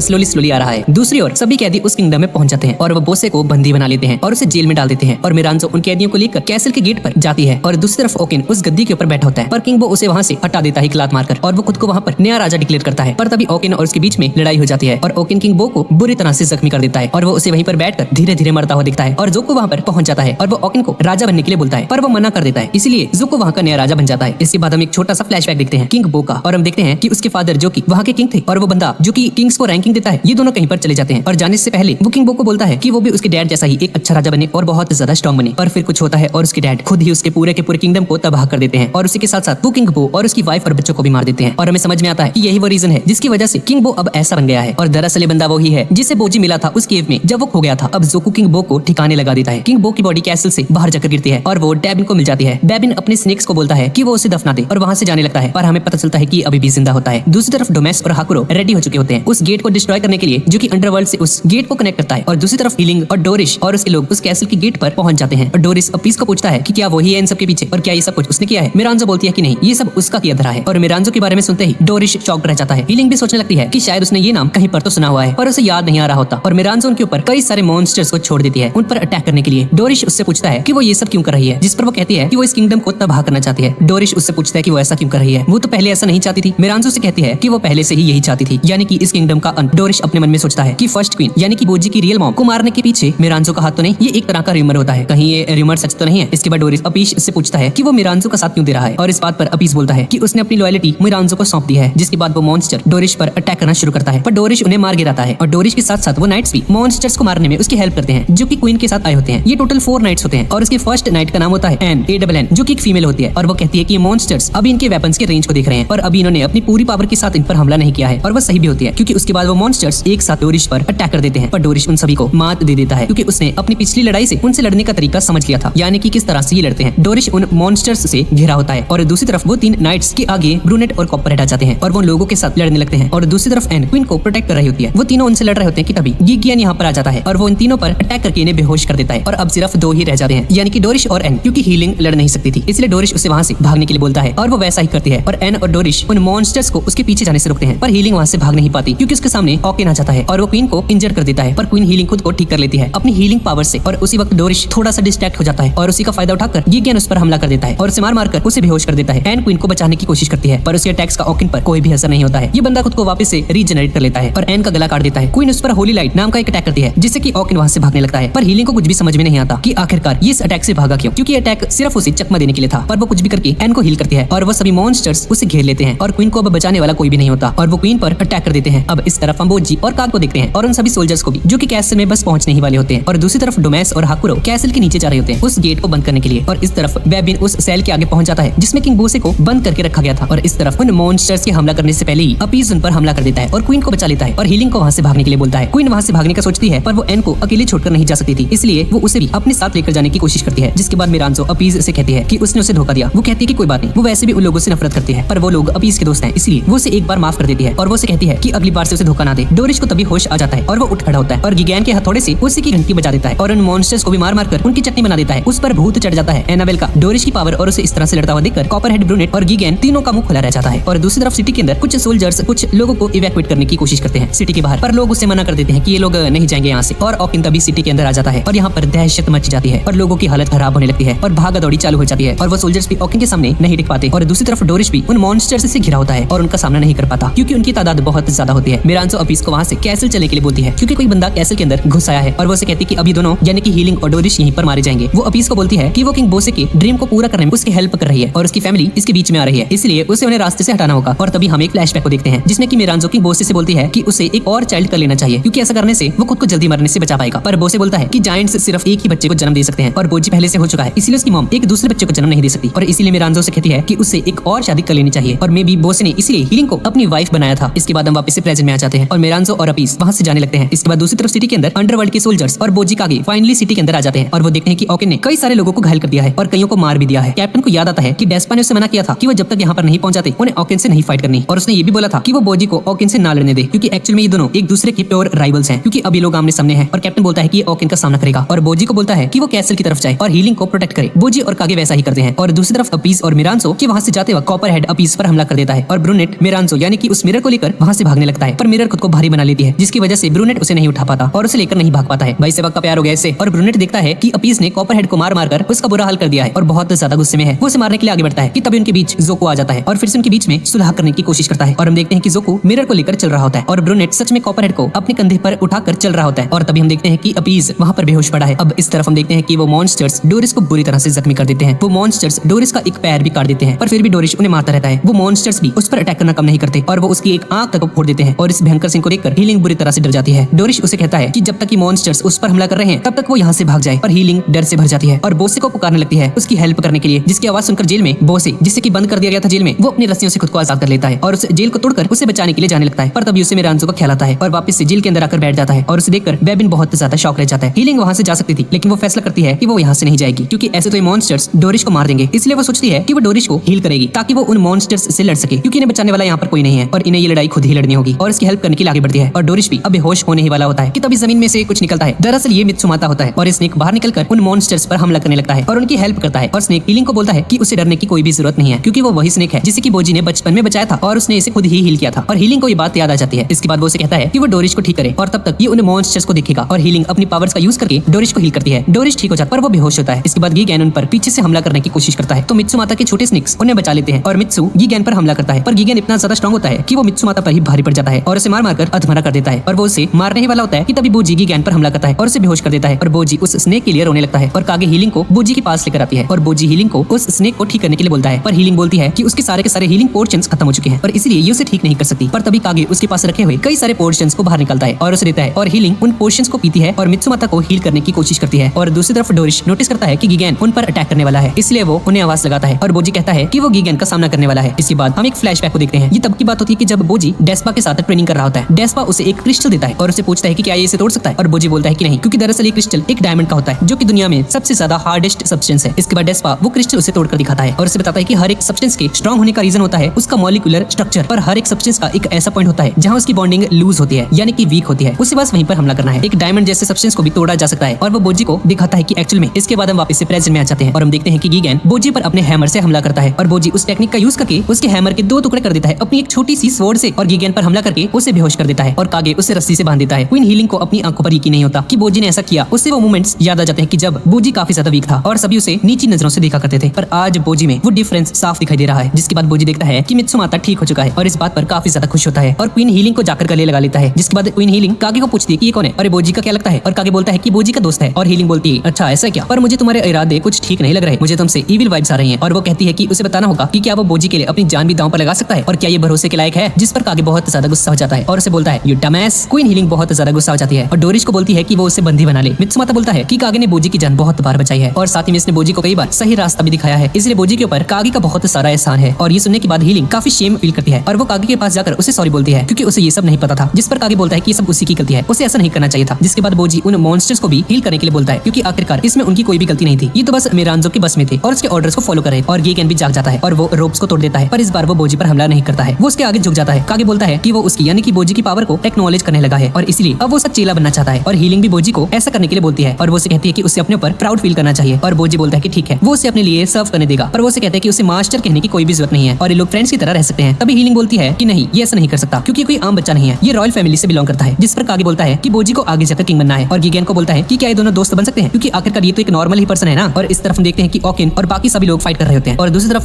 किंग डेस्पा से बात कर रहा होता है और वॉकी टॉकी का यूज कर रहे होते हैं अजीब तरीके से। और तभी कैप्टन ओकिन के हाथ काट देता है, पर वो वापस से रीजनरेट हो जाता है। और तभी आसमान से सडनली एक लाइटनिंग स्ट्राइक आती है और सीधा आकर ओकिन पर लगती है और ओकिन नीचे गिर जाता है। और तभी जल्दी से डेस्पा वहां पर आकर उसकी स्वॉर्ड को उससे अलग करता है और उसका हॉर्स उसकी स्वॉर्ड को लात मारकर तोड़ देता है। वो ओकिन को बांध देते हैं। इसके बाद हमें कैप्टन से पता चलता है कि ओकिन इमोर्टल है, वो मर नहीं सकता। और वो ये भी बताता है कि किंग ओकिन दरअसल एक बहुत अच्छा इंसान था, पर उसे यकीन नहीं होता कि अब ये ऐसा बन चुका है। डेस्पा से कहते हैं कि इंसान जब बीमार ना पड़े, ना ही उसकी उम्र बढ़े और ना ही उसकी हाइट बढ़े, तो सबसे पहले अगर वो किसी चीज को खो देता है तो उसका सोल होता है। और वो कहते हैं कि शायद यही इमोर्टैलिटी के साइड इफेक्ट्स हैं। डेस्पा बोलता है कि इंसान मर जाता है, इसलिए वो अपने जाने से पहले अपने बच्चों को छोड़कर जाता है और वो उन्हीं से खुशी और दुख महसूस करता है और इसी वजह से इंसानियत बनी रहती है। पर ओकिन को इन सब की जरूरत नहीं है, ये बस एक ऐसा इंसान है जिसमें इंसानियत जैसा कुछ भी नहीं बचा। और दूसरी तरफ डैशा और उसके आदमी उस अंडरवर्ल्ड गेट को ढूंढ रहे होते हैं जहाँ से मिरांजो अंडरवर्ल्ड में आती रहती है और उन्हें वो गेट मिल जाता है। अब इसके बाद काकी बोलता है कि उन्हें उन मॉन्स्टर्स को अंडरवर्ल्ड में ले जाकर छोड़ना होगा और उन्हें ये काम जल्द से जल्द करना होगा, अदरवाइज डोमेस उस गेट को बंद कर देगा। और उन्हें उस गेट के बारे में मित्सुमाता ने बताया होता है। जिस पर हीलिंग बोलती है कि आखिरकार उसे आज तक किसी ने उस गेट के बारे में बताया क्यों नहीं। वो कहती है कि क्या बोजी डोमेस का सामना कर पाएगा, मतलब उस इंसिडेंट के बाद क्या वो उसको फेस कर पाएगा। बोजी अभी भी उस बात को लेकर काफी ज्यादा डरा हुआ होता है और कागे उसे बोलता है कि तुम्हें टेंशन लेने की जरूरत नहीं है, क्योंकि अब तुम पहले वाले बोजी नहीं रहे, अब तुम पहले से बहुत ज्यादा स्ट्रॉन्ग बन चुके हो और वैसे भी हम तो तुम्हारे साथ हैं ही। अब इसके बाद वो लोग कैसल के उस गेट की तरफ बढ़ने लगते हैं और दूसरी तरफ हीलिंग और डोरिश मित्सुमाता के साथ वहीं पर रुक जाते हैं ताकि लोग बाकी सभी घायल सोल्जर्स को प्रोटेक्ट कर सके और मित्सुमाता उन लोगों को लेकर सेफ जगह पर चला जाता है। डोरिश हीलिंग को बोलता है कि बोजी इतने कम समय में बहुत ज्यादा मैच्योर हो गया है। जिस पर क्वीन हीलिंग बहुत प्राउड के साथ बोलती है कि तो लाजमी है, आखिरकार ये मेरा बेटा जो है। डोमेस और हाकुरो को देखते हैं, ये लोग उस गेट की तरफ बढ़ रहे होते हैं और रास्ते में इन्हें कुछ आवाजें सुनाई देती हैं। डोमेस हाकुरो को छुपने के लिए बोलता है और देखता है कि उसे जिसके आने की आवाज आ रही थी वो कोई और नहीं बल्कि अंडरवर्ल्ड के सोल्जर्स होते हैं। और उन्हें देखकर डोमेस हक्का बक्का रह जाता है और इसके बाद उनसे पूछता है कि वो लोग यहाँ पर क्या कर रहे हैं। और उन सोल्जर्स का स्क्वाड लीडर उन्हें कहता है कि वो लोग उनके कैदियों को वापस लेने के लिए आए हैं और अगर वो लोग उसे ऐसा नहीं करने देंगे तो इन लोगों को एक जंग के लिए तैयार हो जाना चाहिए। जिस पर डोमेस को कुछ समझ नहीं आता क्योंकि उसे एक्चुअल में इसके बारे में कुछ पता ही नहीं होता है, क्योंकि जब ये सब हुआ था, जब किंग बोसे को किडनैप कर लिया गया था तो वो उस कैसल में था ही नहीं तब, तो इसे इसके बारे में कुछ पता ही नहीं है। जिस पर डोमेस बोलता है कि पहले उसके बारे में उसे कुछ नहीं पता पर फिर भी वो उन्हें उस कैसल पर अटैक नहीं करने देगा। जिस पर स्क्वाड लीडर कहता है तो ठीक है, तो तुम्हें मेरी फोर्स का सामना करने के लिए रेडी हो जाना चाहिए। और अंडरवर्ल्ड के सोल्जर्स डोमेस पर हमला करना शुरू कर देते हैं और डोमेस उनका सामना बहुत निडर तरीके से करता है। स्क्वाड लीडर उनके ग्रुप के सबसे ज्यादा स्ट्रॉन्ग स्पोर्ट्समैन को भेजता है पर डोमेस उसे भी टिकाने लगा देता है। जिसके बाद उनके स्क्वाड लीडर से भी फाइट करता है और वो उसे भी हरा देता है। और यहाँ पर खुद किंग डैश आ जाता है और वो कहता है कि मुझे नहीं लगा था कि यहाँ पर आके मुझे सिर्फ बोसे से ही फाइट करना होगा इस कंट्री को अपने अंडर लेने के लिए, क्योंकि कंट्री अनस्टेबल हो चुकी है। ठीक है, थोड़ी और देर ही सही, मैं तुमसे कुछ बात करता हूँ। और वो डोमेस से फाइट करने के लिए रेडी हो जाता है पर उससे लड़ने में इस बंदे की फट जाती है। डैशा बोलता है कि क्योंकि अब किंग बोस से उससे हाइट में छोटा हो चुका है तो वो उसे आसानी से फाइट में हरा सकता है। अब इसके बाद बोलता है कि वो डोमेस को कि अब वो रेडी हो जाए, वो उस पर हमला करने वाला है। उसके फाइटिंग स्टांस को देखकर डोमेस सोचता है कि शायद से ये लेटरल साइड से हमला कर लेगा, पर वो डैशा के अटैक के ऊपर इतना ज्यादा फोकस होता है कि वो खुद के डिफेंस का ख्याल रखना ही भूल जाता है। और इस मौके का फायदा उठाकर डैशा डोमेस के अखरोट फोड़ देता है। वो इस तरह के अटैक की उम्मीद नहीं रख पा रहा था। इसके बाद डोमेस उससे लड़ने के लिए फिर से खड़ा हो जाता है और फिर भी वो डैशा का सामना नहीं कर पाता। डैशा उसे कहता है कि उसे यहाँ पर किसी को मारने के इरादे से नहीं है सिवाय एक आदमी को छोड़कर। और तभी गीगैन के साथ बोजी और कागे भी यहाँ पर आ जाते हैं और डोमेस और बोजी फिर से एक दूसरे के आमने सामने हो जाते हैं और उसे अपनी आंखों से जिंदा देखकर डोमेस इमोशनल हो जाता है और रोने लगते हैं और कागे भी चौंक जाता है ये देखकर कि अंडरवर्ल्ड के सोल्जर्स और डैशा यहाँ पर क्या कर रहे हैं। जिसके बाद वो बोजी की तरफ देखता है और वो देखता है कि डोमेस की वहाँ पर होने की वजह से बोजी को फिर से वही ट्रॉमा हो रहा है। कागे उसकी हालत देखकर समझ जाता है कि उस पर क्या बीत रही है, क्योंकि वो खुद भी इस तरह की सिचुएशन से गुजर चुका है अपने पास्ट में, जब उसकी मॉम को उसकी आंखों के सामने मार दिया गया था। और वो नहीं चाहता कि बोजी का दिल नफरत से भर जाए और वो भी उसकी तरह कठोर हो जाए। और तभी डोमेस बोलता है कि वो बोजी के साथ अपनी की हुई गलती की वजह से अपनी जान दे देगा। पर वो उस ऊंची सीढ़ियों से नीचे कूद जाता है अपनी जान देने के लिए और हाकुर आकर देखता है कि वो मर चुका होता है, पर एक्चुअल में वो नहीं मरा। डोमेस बोलता है कि उसने अपनी बॉडी को इतना ज्यादा ट्रेन किया है कि अब वो इतनी ज्यादा ऊंचाई से गिरने के बाद भी नहीं मर सकता। और हाकुरा उसे बोलता है कि उससे ये सब पागलपंतियां करना बंद करना होगा और इनकी अभी फर्स्ट प्रायोरिटी है बोजी की प्रोटेक्शन, यानी कि बोजी को बचाना। डैशा सोल्जर्स को ऑर्डर देता है कि वो गीगैन को बंदी बना ले, पर गीगैन उन सोल्जर्स पर हमला कर देता है और डोमेस और हाकुरा भी उन सोल्जर्स से बोजी को प्रोटेक्ट करते हैं और बोजी और कागे उन लोगों को हमला करने से रोकते हैं। तभी किंग डैशा अपनी लाइटनिंग से कुछ कर देता है और गीगैन को भी होश कर देता है। जिसके बाद डोमेस डैशा से पूछता है कि वो यहाँ पर क्या करने के लिए आया है। जिस पर डैशा बोलता है कि उनकी कैदियों को जेल से फरार करने वाला और ये सब साजिश करने वाला कोई और नहीं बल्कि एक ही आदमी है, मतलब ये औरत, और उसका नाम है मिरांजो और वो यहाँ पर उसी के लिए आया है। पर डोमेस और बाकी सबको पता ही नहीं होता है कि मिरांजो है कौन। डैशा बोलता है कि मिरांजो ने जो किया है वो उसके लिए यहाँ पर उसे मारने आया है और वो किसी भी हालत में उसे नहीं छोड़ने वाला। और तभी हम बोजी को देखते हैं जो कि कुछ सोच रहा होता है और हम एक फ्लैशबैक को देखते हैं बोजी और उसकी मॉम का, और हम देखते हैं कि बोजी की मॉम काफी ज्यादा इंजर्ड होती है और वो मिरांजो से बोजी की जान बख्शने के लिए उसके आगे गिड़गिड़ा रही होती है और बोजी बहुत ज्यादा रो रहा होता है। पर मिरांजो उसकी एक भी बात नहीं सुनती और उसके साथियों को हमला करने के लिए बोलती है उन पर और वो लोग उन पर तीर बरसाने लगते हैं। इसके बाद बोजी की मॉम उसके बेटे यानी कि बोजी को उसके नीचे छुपा लेती है ताकि उसे कुछ ना हो और बोजी को लास्ट बार अलविदा कर देती है। जिसके बाद तीर बरसने लगते हैं और उसकी मॉम मर जाती है और उसी के साथ साथ बोजी पूरी तरह से उसकी मॉम की ब्लड के अंदर डूब जाता है। इसके बाद एक एरो आकर सीधा मिरांजो को लग जाता है और वो नीचे गिर जाती है। दरअसल जो लोग मिरांजो की साइड होते हैं वो लोग ही मिरांजो को धोखा दे देते हैं और वहीं से बोजी को उसको याद आता है और वो मिरांजो को भी दिखता है और तभी उस डेविल का पैर हमें दिखता है। पर बोजी इससे पहले कि कुछ और देख पाता उसकी मॉम की बॉडी कोलैप्स हो जाती है उसके रास्ते में और वो कुछ देख नहीं पाता। इसके बाद हम वापस से प्रेजेंट में आ जाते हैं और हम देखते हैं कि बोजी की आंखों से आंसू आने लगते हैं, बेचारा बोजी। इसके बाद कागे उससे पूछता है कि क्या हुआ बोजी। बोजी अपने आंसू पूछता है और बोलता है कुछ नहीं और वो एकदम ठीक है। जिसके बाद डैशा बोलता है कि वो यहाँ पर मिरांजो के लिए आया है और उसे पता है कि बोसे इतनी आसानी से मिरांजो को उसे पकड़ने नहीं देगा। उन सभी को बताता है कि इन दोनों के बीच बहुत पुराना कनेक्शन है मिरांजो और बोसे के बीच में। डैशा अपने सोल्जर्स को बोलता है कि वो लोग गीगैन को पकड़ ले और उसे यहाँ से ले जाएं, लेकिन बोजी और कागे उसके सामने आ जाते हैं और वो लोग उन्हें पकड़ने से रोकते हैं। जिस पर डैशा बोलता है कि गीगैन एक मुजरिम है और उसने गुनाह किए हैं। कागे उससे पूछता है कि आखिर ऐसा क्या गुनाह किया भाई इसने। जिस पर डैशा उन्हें बताता है कि जब वो अंडरवर्ल्ड में किंगडम को हासिल करने के लिए फाइट कर रहा था अपने डैड के साथ, जो कि उस टाइम पर उसके किंगडम के राजा थे, तब उसने अपनी सेना में गीगैन को एक सोल्जर के रूप में एक्सेप्ट किया था। पर उसके डैड की तरफ गीगैन के जैसे दूसरे जायंट्स थे उसके डैड की सेना में, यानी कि गीगैन की तरफ के लोग उसके डैड की तरफ होकर फाइट कर रहे थे। जिसमें कि एक बार वो लोग गीगैन के जायंट्स के एक बच्चे को लाकर उसे टॉर्चर करने लगे और उसे बहुत बुरी तरह से मारने लगे। गीगैन ये देखकर हैरान रह जाता है और उस छोटे से बच्चे को टॉर्चर होता हुआ देखकर वो अपना आपा खो देता है। और ये लोग ऐसा इसलिए कर रहे होते हैं ताकि ऐसा करने से वो लोग गीगैन के जायंट्स बिना कुछ सोचे समझे इमोशनली चार्ज होकर उन पर अटैक करने आएंगे और उनके ट्रैप में फंस जाएंगे। और ऐसा होता भी है, वो लोग उनके ट्रैप में फंस जाते हैं और उन जायंट्स को जिंदा जला देते हैं। एक तरफ अपने ही लोगों को जिंदा जलता हुआ देखकर और दूसरी तरफ उस बच्चे को टॉर्चर होता हुआ देखकर गीगैन खुद पर कंट्रोल नहीं कर पाता और वो उन सोल्जर्स पर हमला कर देता है। जिसके बाद ये लोग गीगैन को बंदी बना लेते हैं और तभी बैटलफील्ड में डैशा वहां पर आता है और वो उस बच्चे का गला काट देता है। भाई क्या हो रहा है, ये इतना डार्क हो रहा है एनीमे, वो इस बच्चे को मार देता है यार। बच्चे के साथ ऐसा कौन करता है यार। अब इसके बाद हम वापस से प्रेजेंट में आ जाते हैं और गीगैन डैशा पर हमला करना शुरू कर देता है। डैशा बोलता है कि मैं समझता हूँ कि तुम मुझसे गुस्सा हो, पर वो एक जंग थी, और ये बोलकर वो उस पर एक लाइटनिंग अटैक करता है और बोजी उस अटैक से गीगैन को बचा लेता है और उसे करता हुआ देखकर डोमेस, हाकुरो और डैशा भी चौंक जाता है। और इसके बाद डैशा उसे बोलता है कि क्या वो उससे लड़ना चाहता है। जिस पर बोजी बोलता है कि वो ऐसा कुछ नहीं करना चाहता। डैशा नोटिस करता है कि वो स्वॉर्ड डेस्पा का है और वो उससे डेस्पा के बारे में पूछता है। जिस पर कागे उससे बोलता है कि हाँ बोजी डेस्पा का स्टूडेंट है और डेशा डेस्पा से अपने इनविजिबल फोन से कांटेक्ट करता है उसे और वो उससे बोजी के पावर्स के बारे में पूछता है ताकि वो उसे जल्दी से हरा सके और अपनी पावर्स को बचा सके क्योंकि अभी इसे बोसे से भी लड़ना है। डेस्पा उसे बोलता है कि वो बोजी का सामना नहीं कर पाएगा और ना ही बोसे से, पर वो जानता है कि डेशा के लिए बोसे को हराना बहुत इंपॉर्टेंट है, इसलिए वो उसे बोलता है कि उसके पास एक आइडिया है जिसमें कि बोसे से वो नहीं बल्कि बोजी लड़ेगा और इसके बाद ये लोग मिरांजो को मार देंगे और उसके हाथ से उस डीमन हेड को हासिल कर लेंगे। डेशा को ये आइडिया अच्छा लगता है और वो अपने सभी सोल्जर्स को बोलता है कि वो लोग वापस अंडरवर्ल्ड जा रहे हैं और वो गीगेन को भी अपने साथ लेकर जाने के लिए बोलता है और वो बोलता है कि वो उसे इस बार किसी बंदी के रूप में नहीं बल्कि उसे वापस लेकर जा रहे हैं और उसे अपनी आर्मी में वापस से शामिल किया जाएगा। और तभी हम पास्ट का एक सीन देखते हैं और हम देखते हैं कि गीगेन के उन मॉन्स्टर्स को मारने के बाद सोल्जर्स सेलिब्रेट कर रहे होते हैं और वो सीन देखकर डेस्पा को वॉमिट होने लगता है और वो डेशा को बोलता है कि उसने ऐसा क्यों किया, जिसके रिप्लाई में डेशा बोलता है कि वो ऐसा नहीं करना चाहता था पर उसे करना पड़ा क्योंकि उसे उन लोगों की हेल्प की जरूरत थी क्योंकि वो लोग एक्सपीरियंस्ड लोग हैं और उन्हें उस फील्ड में वही चाहिए जो कि एक्सपीरियंस्ड हो। जिस पर डेस्पा बोलता है कि भले ही उसने ये अच्छे के लिए किया पर वो उसका अब साथ नहीं देगा क्योंकि ये सब करके वो भी वही कर रहा है जो कि उसके डैड कर रहे हैं। और इसके जाने के बाद ओकिन बोलता है कि भले ही डेस्पा उसके साथ नहीं है पर वो इस फाइट में उसका साथ देगा, भले ही वो उससे कितने भी घिनौने काम करवाए क्योंकि वो जानता है कि उस बच्चे को मारते वक्त अगर सबसे ज्यादा किसी को तकलीफ हुई होगी तो वो है डेशा, पर उन्हें ये करना ही होगा और उनके क्रूअल डैड को हराकर इस किंगडम को जीतना है। तो और वो डेशा को बोलता है कि वो एक दिन आगे चलकर एक ऐसी सेना बनाएगा जिस पर कि उसे प्राउड हो सके और उस आर्मी में वो गीगेन को भी शामिल करेगा। इसलिए उसने वापस से गीगेन को अपनी आर्मी में वापस लिया क्योंकि वो भी ओकिन की तरह उस पर भरोसा करता है। डेशा गीगेन को बोलता है कि वो उसकी गलतियों के लिए उसे माफ करने के लिए रेडी है पर उसे वापस से आर्मी ज्वाइन करना होगा, चाहे उसे यहाँ पर इसे फोर्सफुली लेकर जाना क्यों ना पड़े। बोजी उसे रोकने की कोशिश करता है पर गीगेन बोजी को रोकता है और बोलता है कि भले ही वो वापस जा रहा है पर उन दोनों की दोस्ती हमेशा रहेगी और इसकी लॉयल्टी हमेशा बोजी के लिए ही रहेगी। और इसके बाद वो और बाकी सारे मॉन्स्टर्स वापस से अंडरवर्ल्ड चले जाते हैं और उनके जाने के बाद डोमेस बोजी से अपनी की हुई गलतियों के लिए अपने घुटनों पर बैठकर उससे माफी मांगता है पर बोजी अभी भी उस ट्रॉमा से बाहर नहीं आ पा रहा होता और वो उसे माफ नहीं कर पाता और वहां से चला जाता है और कागे कुछ न कुछ करके उन सब सैड मेमोरीज से बोजी का ध्यान भटकाता है। और दूसरी तरफ हाकुरो बोलता है कि भले ही बोजी ने उन्हें माफ ना किया हो पर उन्हें खुश होना चाहिए कि वो जिंदा है और सही सलामत है और वो लोग उस गेट को बंद करने के लिए अपने मिशन पर लग जाते हैं। और दूसरी तरफ हम देखते हैं कि डेस्पा और कैप्टन आपस में बात कर रहे होते हैं और कैप्टन डेस्पा को बताता है कि सभी सोल्जर्स अब ठीक हो चुके हैं और अब उन्हें उनके प्लान के हिसाब से काम करना शुरू कर देना चाहिए। डेस्पा उन्हें उनका प्लान बता ही रहा होता है कि तभी ओकिन को कुछ होने लगता है और वो चिल्लाने लगता है और खुद को उन रस्सियों से आजाद कर लेता है जो कि एक तरह से इम्पॉसिबल होता है। अब इसके बाद हमें एक अंडरवर्ल्ड के किंग सैटर्न के बारे में बताया जाता है जो कि एक गॉड था और ये एक्सटिंक्ट यानी कि खत्म होने की कगार पर था पर इसलिए इसने कई सारे लोगों को मारा, चाहे वो इंसान हो या कोई मॉन्स्टर, इस खोज में कि इमॉर्टलिटी कैसे हासिल करे। और उसे लगता था कि सभी लिविंग क्रीचर्स अपने बच्चे करते हैं ताकि वो अपनी लाइफ को एक्सटेंड कर सके और इसलिए उसने एक वुमेन को अपनी वाइफ के रूप में एक्सेप्ट किया और उसने उसके साथ 3 बच्चे किए और वो थे डेशा, डेस्पा और ओकिन। और इन तीनों में से डेशा जो कि सबसे ज्यादा ताकतवर था, उसके पास अपने पापा की पावर्स थी, वो एक तरह से सुपर ह्यूमन था। और दूसरी तरफ ये डेस्पा को भी उसके पापा की थोड़ी सी पावर्स मिली थी पर वो एक कमजोर इंसान था फिजिकल लेवल पर। और तीसरा बेटा यानी कि ओकिन, उसकी फिजिकल स्ट्रेंथ सबसे ज्यादा थी और उसके अलावा उसके पास किसी भी तरह की पावर्स नहीं थी जैसे कि डेशा और डेस्पा में थी। पर एक टाइम आता है जब वो तीनों उसके क्रूअल फादर के अगेंस्ट लड़ते हैं और उसे मारकर अंडरवर्ल्ड में एक पीसफुल एनवायरनमेंट क्रिएट करते हैं। जिसके बाद जब ओकिन 25 साल का हो जाता है तब उन्हें पता चलता है कि ओकिन के अंदर इमॉर्टलिटी की पावर्स आ चुकी है और वो अपने भाइयों को बोलता है कि वो उसे ठीक करे क्योंकि वो उनके फादर जैसा नहीं बनना चाहता, एक ऐसा क्रीचर जो कि किसी तरह के इमोशंस को फील नहीं कर सकता। इसके बाद वो ओकिन में ट्रांसफॉर्म हो जाता है जिस ओकिन को हम अभी तक देखते आ रहे हैं और ना चाहते हुए भी डेशा को उसे बंदी बनाकर जेल में रखना पड़ता है ताकि वो दूसरों के लिए खतरा ना बने। दूसरी तरफ हम बोजी और कागे को देखते हैं और ये लोग कैसल से बाहर जा रहे होते हैं कि तब ये लोग देखते हैं कि अपीज जो कि वहाँ पर बेहोश पड़ा होता है और ये लोग जब उसे उठाते हैं और उससे उसका हालचाल पूछते हैं कि आखिरकार यहाँ पर चल क्या रहा है, ये क्रिमिनल्स यहाँ पर खुलेआम क्यों घूम रहे हैं और लोगों पर हमला भी कर रहे हैं। और अपीज उन्हें बताता है कि इन सभी के पीछे मिरांजो का हाथ है और वो उन्हें ये भी बताता है कि किंग बोस वापस से जिंदा हो चुका है और उन्होंने डायडा की बॉडी को हत्या लिया है। और वो उन्हें बताता है कि मिरांजो क्वीन हीलिंग को मारना चाहती है और इस किंगडम को खत्म करना चाहती है और किंग बोस से जुड़ी हर उस चीज को खत्म करना चाहती है जो उसे उसके पास्ट के बारे में याद दिलाती है ताकि वो किंग बोस के साथ फिर से किसी एडवेंचर पर जा सके और वहाँ सिर्फ वो दोनों ही हो, ये दोनों अपनी एक नई जर्नी को शुरू कर सके। और जिसके बाद ये उन्हें बताता है कि वो मिरांजो के खिलाफ नहीं जा सकता क्योंकि मिरांजो का कई सारा एहसान है इस पर। और इसके बाद बोलता है कि इसे बोजी को रास्ते से हटाना होगा और जैसे ही ये उसके साथ फाइट करने के लिए जाता है तो बोजी के उस पावरफुल ऑरा को देखकर ये समझ जाता है कि पहले वाला बोजी नहीं रहा, ये बहुत ज्यादा स्ट्रांग हो चुका है। और कागे उसे बताता है कि अब पहले वाला बोजी नहीं रहा और साथ ही डेस्पा ने उसे ट्रेन किया है। ये सुनने के बाद अपीज काफी खुश होता है और उसके लिए कहता है कि अब उसे उसकी फिक्र करने की कोई भी जरूरत नहीं है, अब उसे कॉन्फिडेंस है कि बोजी किसी भी रास्ते जा सकता है जहाँ भी उसका मन हो। और ये दोनों वहाँ से चले जाते हैं और अपीज दुआ करता है कि बोजी उन सभी को हरा दे और साथ ही मिरांजो को भी और बाकी सभी को बचा सके। इसके बाद उसके मुंह से खून आना शुरू हो जाता है और वहीं पर लेट जाता है। अब इस तरफ हम देखते हैं कि हाकुरो और डोमेस उस गेट तक पहुंच जाते हैं और गेट एक्चुअल में एक शैडो क्लैन क्रीचर के डेथ बॉडी से बनाई होती है, यानी कि जिस क्लैन से कागे बिलोंग करता है। डोमेस कहता है कि इन शैडो क्लैंस वालों के ऊपर बहुत जाती हुई है, वरना ये लोग दिल के बहुत ज्यादा साफ होते हैं और उसे लगता है कि शायद कागे ही है जो कि इनके क्लैन में अब अकेला ही जिंदा बचा है। जिस पर हाकुरो बोलता है कि क्योंकि अब उन लोगों ने उस गेट को जला दिया है, उन लोगों को जल्दी करनी चाहिए, जल्दी से इन्हें बोजी के पास जाना चाहिए। उसे बचाने के लिए अभी दोनों यहाँ से चले जाते हैं और हम देखते हैं कि एक चूहा जिसे मिरांजो कंट्रोल कर रही होती है वो उस चूहे की हेल्प से हीलिंग और बाकी सभी को घायल अपीज तक पहुंचा देती है ताकि वो लोग उसे बचा सके। और दूसरी तरफ हम देखते हैं कि मिरर ओकिन को वहाँ पर बुलाती है और ओकिन खुद को उन रस्सियों से आजाद करने के लिए अपनी हड्डियों को डिसलोकेट कर देता है और वो अपनी उस स्टॉप करने वाली टेक्निक से डेस्पा को वहीं पर रोक देता है और कैसल की तरफ बढ़ने लगता है। और रास्ते में बोजी और कागे को ओकिन मिलता है पर वो इन पर इतना ध्यान नहीं देता और मिरांजो की तरफ भागने लगता है। बोजी और कागे उसका पीछा करते हैं और तभी हम देखते हैं कि मिरांजो जोको को बोलती है कि वो उसके साथ क्या करना चाहता है, जिस पर जोको बोलता है कि वो वह जानना चाहता है कि उसका प्लान क्या है आखिर, जिस पर मिरांजो बोलती है कि उसे उसके प्लान से कोई मतलब नहीं होना चाहिए और उसके अलावा वो जो चाहे वो कर सकता है। जिस पर जोको से बोलता है कि अगर वो उसे नुकसान पहुंचाने की कोशिश करेगा तो वो क्या करेगी। जोको बोलता है कि उसने अपीज को ठिकाने लगा दिया है, तो अब उसे किसी से डरने की जरूरत नहीं है। और तब यहाँ पर ओकिन आ जाता है। ब्रूनेट उसे बोलता है कि क्या अब वो मिरांजो की तरफ हो गया, और मिरांजो बताती है कि ओकिन अब इसका सर्वेंट है और ये चीज साबित कर सकती है इसे मारकर, क्योंकि उन्होंने इसकी स्टूडेंट यानी कि अपीज को नुकसान पहुंचाया। और तब यहाँ पर बोजी और कागे भी आ जाते हैं और ये लोग छुपकर उन्हें देख रहे होते हैं कि तभी मिरांजो ओकिन को उन पर अटैक करने के लिए बोलती है और वो उन पर हमला करने लगता है और ब्रूनेट इसमें घायल हो जाता है। और इसके बाद जोको वहां से अपनी जान बचाकर भागने लगता है। बोजी उसका पीछा करता है और उसका रास्ता रोक लेता है। जोको उसे रास्ते से हटाने की कोशिश करता है पर वो बोजी के फाइटिंग ऑरा से डर जाता है और हार मान लेता है। पर उसे समझ में नहीं आता कि वो क्या करे, क्योंकि पीछे से ओकिन आ रहा है और सामने बोजी खड़ा है। दोनों तरफ से उसके लिए बैड न्यूज़ ही है। इसके बाद जोको बोजी को चकमा दे देता है और वो उस पर पॉइजनस गैस छोड़ देता है, पर बोजी को इससे कुछ नहीं होता। ये देखकर जोको चौंक जाता है और क्योंकि बोजी एक जायंट होता है तो उस पर इस गैस का कोई भी असर नहीं होता है और कागे को भी ये बात याद आती है। इसके बाद ओकिन भी यहाँ पर पहुंच जाता है और जोको यहाँ से भागने लगता है, पर तभी बोजी उस पर हमला कर देता है और उसे बंदी बना लेता है। दूसरी तरफ हम देखते हैं कि कैप्टन और डेस्पा भागकर उस तरफ आ रहे होते हैं और डेस्पा बोलता है कि बोजी को ओकिन से फाइट करने से हमें रोकना होगा, क्योंकि बोजी उसे हरा नहीं सकता है और अगर वो उससे लड़ा तो ये मारा जाएगा। और तभी ओकिन और बोजी के बीच में फाइट शुरू हो जाती है और ओकिन उस पर वही स्टॉप करने वाला अटैक करता है, पर बोजी उसके हर एक हमले को डॉज कर रहा होता है। मिरांजो बोलती है कि बोजी अब बिल्कुल ही सुपर ह्यूमन लेवल पर पहुंच चुका है और वो कागे को पूछती है कि क्या ये उसने सिखाया उसे, जिस पर वो बोलता है कि नहीं, ये डेस्पा ने सिखाया है उसे। ओकिन उस पर अटैक करना शुरू करता है अपनी स्वॉर्ड से। बोजी उसे डॉज करता है और इसके बाद वो ओकिन पर हमला करता है, पर उससे कुछ नहीं होता और ऐसा बार बार होता है। इसके बाद ओकिन समझ आता है कि बोजी के अटैक उस पर काम नहीं करेंगे। इसके बाद बोजी उसकी स्वॉर्ड को तोड़ देता है और ओकिन उसे वापस से जोड़ लेता है और बोजी अब बहुत ज्यादा परेशानी में होता है कि आखिरकार ये से हराए तो हराए कैसे, और ये बस उसके अटैक्स को डॉज कर रहा होता है। उस पर अटैक भी करता है पर उससे कोई फर्क नहीं पड़ता और कागे भी यहाँ पर काफी टेंशन में होता है। तभी मिरांजो कागे को बोलती है कि बोजी को यहाँ से भाग जाना चाहिए, वो ओकिन को कभी भी नहीं हरा सकता। कागे उसे भी यही बोलता है पर बोजी वहाँ से जाने से मना कर देता है, जिस पर मिरांजो बोलती है कि बोजी बस अपनी प्राइड के लिए लड़ रहा है कि वो कितना ज्यादा स्ट्रॉन्ग है। पर कागे बोलता है तुम एक नंबर की ढक्कन हो, वो खुद के लिए नहीं लड़ रहा, वो दूसरों के लिए लड़ रहा है, क्योंकि अगर वो ऐसा नहीं करेगा तो ओकिन दूसरों को नुकसान पहुंचाएगा। और इसके बाद मिरांजो को अपनी मॉम की याद आती है जो कि बहुत ज्यादा काइंड नेचर वाली औरत थी। इसके बाद मिरांजो बोलती है कि बोजी उसे हरा नहीं सकता क्योंकि ओकिन इमोर्टल है और कागे ये बात बोजी को बताता है और उसे कहता है कि उसे थोड़ा सा रेस्ट कर लेना चाहिए और ओकिन से बचकर थोड़ा रेस्ट लेने लगता है कि तभी ओकिन जोको को मारने के लिए आगे बढ़ता है और बोजी को फिर से बीच में आना पड़ता है उसे रोकने के लिए। कागे यहाँ पर बहुत ज्यादा पैनिक करना शुरू कर देता है और उस मिरर से पूछता है कि इसको हराने का कोई तरीका नहीं है क्या, और कागे बोलता है और एक सेकंड, तुम्हें कैसे पता है बंदा इमोर्टल है और तुम हो कौन, जिस पर बोलती है कि इसका नाम मिरांजो है। और ये सुनने के बाद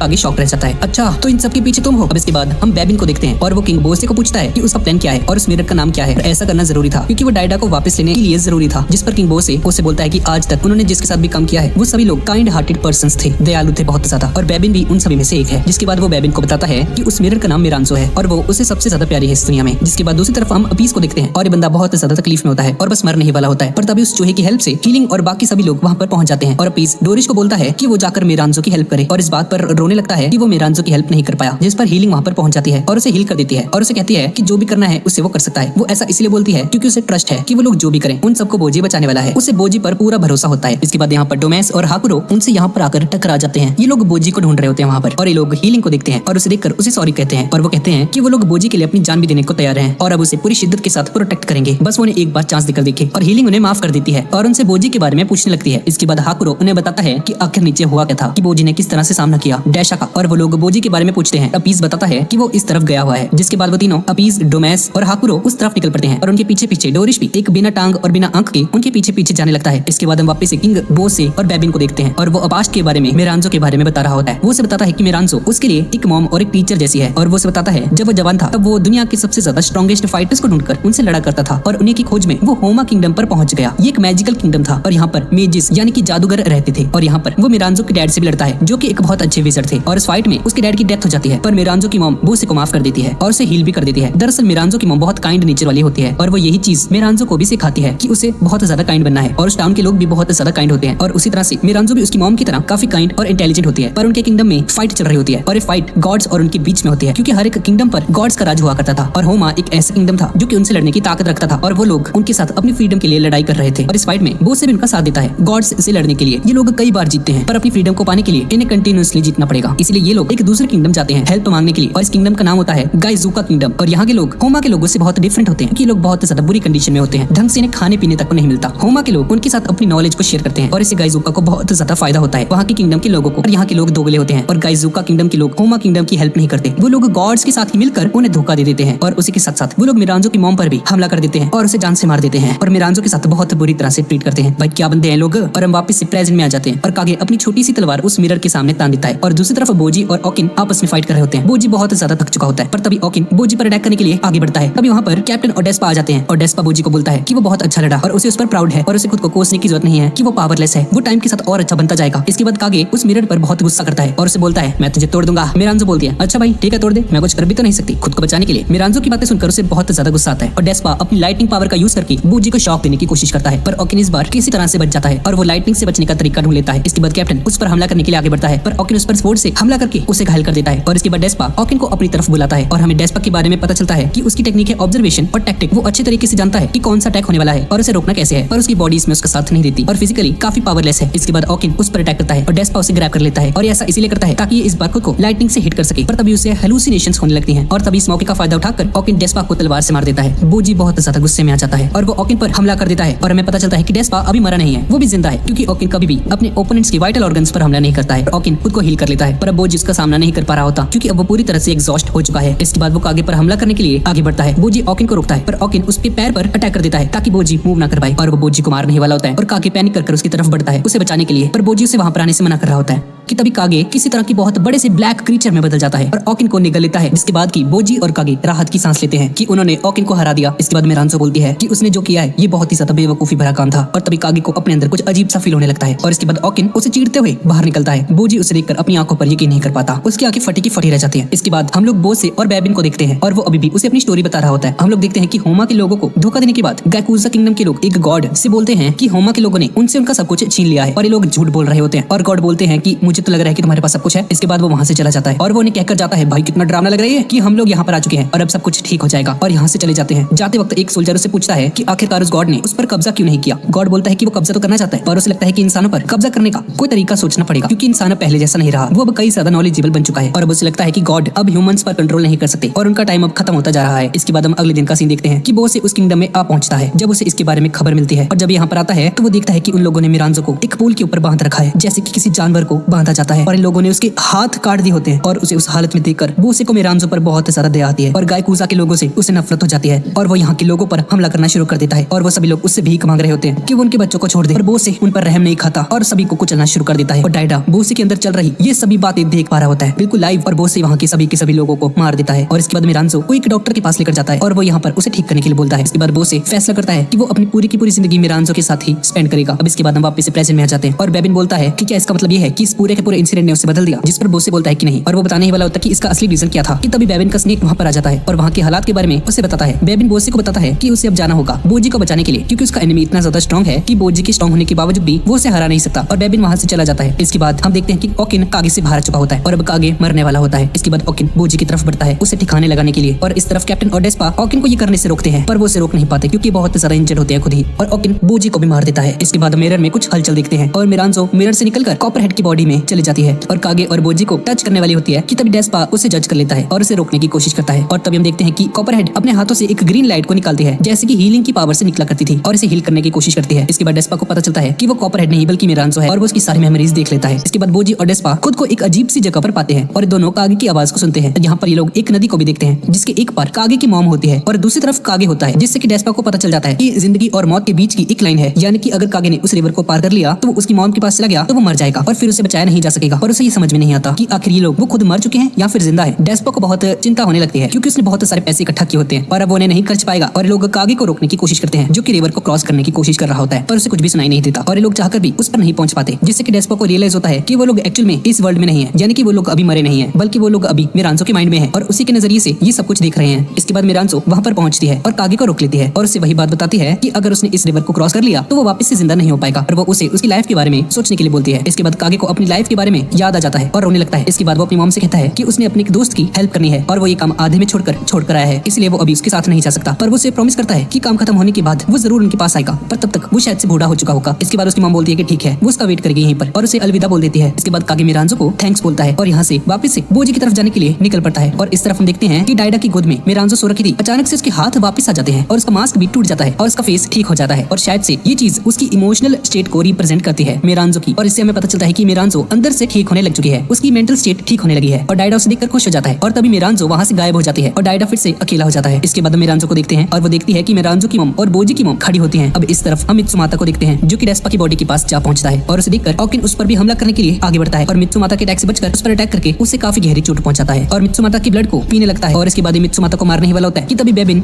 ओकिन पर हमला कर देता है और उसे दो टुकड़ों में बांट देता है और मित्सुमाता को बचा लेता है और तभी बाकी सभी यानी कि डोरिश और ये सभी लोग वहाँ पर आ जाते हैं। हाकुरो बोलता है कि उन्हें यहाँ पर हीलिंग को बुलाना होगा, नहीं तो बोजी जिंदा नहीं बचेगा। डोरिश बोलता है कि वो ऐसा नहीं कर सकते क्योंकि हीलिंग ने अपनी सारी की सारी पावर्स को खत्म कर दिया है और अब ये किसी को भी हील नहीं कर पाएगी। पर वो कहता है कि एक और आदमी है जो कि इन्हें हील कर सकता है और ये लोग उसका नाम बताने ही वाले होते हैं कि तभी ओकिन दोबारा से ठीक हो जाता है। भाई मरता नहीं ये बंदा तो क्या ये? और डोरिस बोलता है कि ये इसे संभाल लेगा। उसे लगता है कि बोजी जो कि इतना ज्यादा स्ट्रॉन्ग बन चुका है, ओकिन ने उसे भी हरा दिया पर उसकी मिडल स्वॉर्ड उसके लिए एक गलत मैच होगा। इसके बाद ओकिन और उसमें फाइट शुरू हो जाती है और डोमेस ओकिन को बहुत ज्यादा चोट पहुंचाता है पर ओकिन खुद को रिपेयर कर लेता है। इसके बाद ओकिन डोरिस पर अपनी स्टॉप करने वाली टेक्निक को यूज करता है और डोमेस बहुत ज्यादा मुश्किल में आ जाता है, लेकिन तभी बेपिन वहां पर आकर उसके अटैक्स को रोकता है और डोमेस को बचाता है और उसकी टेक्निक्स के बारे में बताता है उसे। इसके बाद अपीस और डोरिस को भी पता चल जाता है और वो चारों मिलकर ओकिन पर हमला करने लगते हैं और ओकिन अपनी स्टॉप करने वाली टेक्निक से डोरिस को रोकने की कोशिश करता है पर डोरिस उस पर एक जोरदार मुक्का मारता है और उसे दूर जाकर फेंक देता है। वो उस पर लगातार मुक्के मारता है और उसके चेहरे का एक आलू का पकौड़ा बना देता है पर ओकिन फिर से खुद को रिकवर कर लेता है। डोरिस उसका गला पकड़ता है। तभी हम देखते हैं कि ओकिन अपने पास्ट के बारे में सोचता है, एक ट्रेनिंग के बारे में जो कि उसे डेस्पा ने दी थी ऐसी ही सिचुएशन के लिए जब वो पूरी तरह से अकेला पड़ जाए। तभी वो अपनी उस ट्रेनिंग को याद करता है और डोरिस को अपने ऊपर से उठाकर फेंकता है और उन चारों पर अटैक करने लगता है और वो उन पर भारी पड़ रहा होता है और उन सभी पर स्टॉप करने वाली टेक्निक को यूज करता है और वो लोग उसे रोक नहीं पाते और ओकिन से फाइट करने में बहुत ज्यादा मुश्किल आ रही होती है उन्हें कि तभी अपीस उठ खड़ा होता है और बाकी सबको बोलता है कि ये लोग द बिग फोर हैं, ये लोग ऐसे ही हार नहीं मान सकते और इन्हें कुछ भी करके इसे रोकना ही होगा। ये सभी लोग फिर से खड़े होते हैं ओकिन के अगेंस्ट फाइट करने के लिए। अब दूसरे वर्ल्ड में हम देखते हैं कि बोजी की मॉम और मिरांजो की मॉम एक रिवर की दूसरी तरफ खड़ी होती है और इस तरफ मिरांजो खड़ी होती है और बोजी अपनी मॉम को देखने के बाद उसे अपनी मॉम के साथ बिताए हुए कई सारी मेमोरीज याद आने लगती हैं। बोजी की मॉम उसका बहुत ज्यादा ख्याल रखती थी और अपनी मॉम से मिलने के लिए बस एक बार मिलने के लिए तरस रहा होता है और वो खुद पर काबू करता है। डेस्पा उसे संभालता है। इसके बाद उन्हें मालूम पड़ता है कि बोजी की मॉम के पास जो वुमन खड़ी है वो मिरांजो की मॉम है। इसके बाद बोजी की मॉम जिसका नाम शिना होता है ये मिरांजो को बोलती है कि आखिरकार उसे मारने की हिम्मत कैसे हुई। मिरांजो की मॉम उसे कहती है कि उसने ये सब क्यों किया। इसके बाद शिना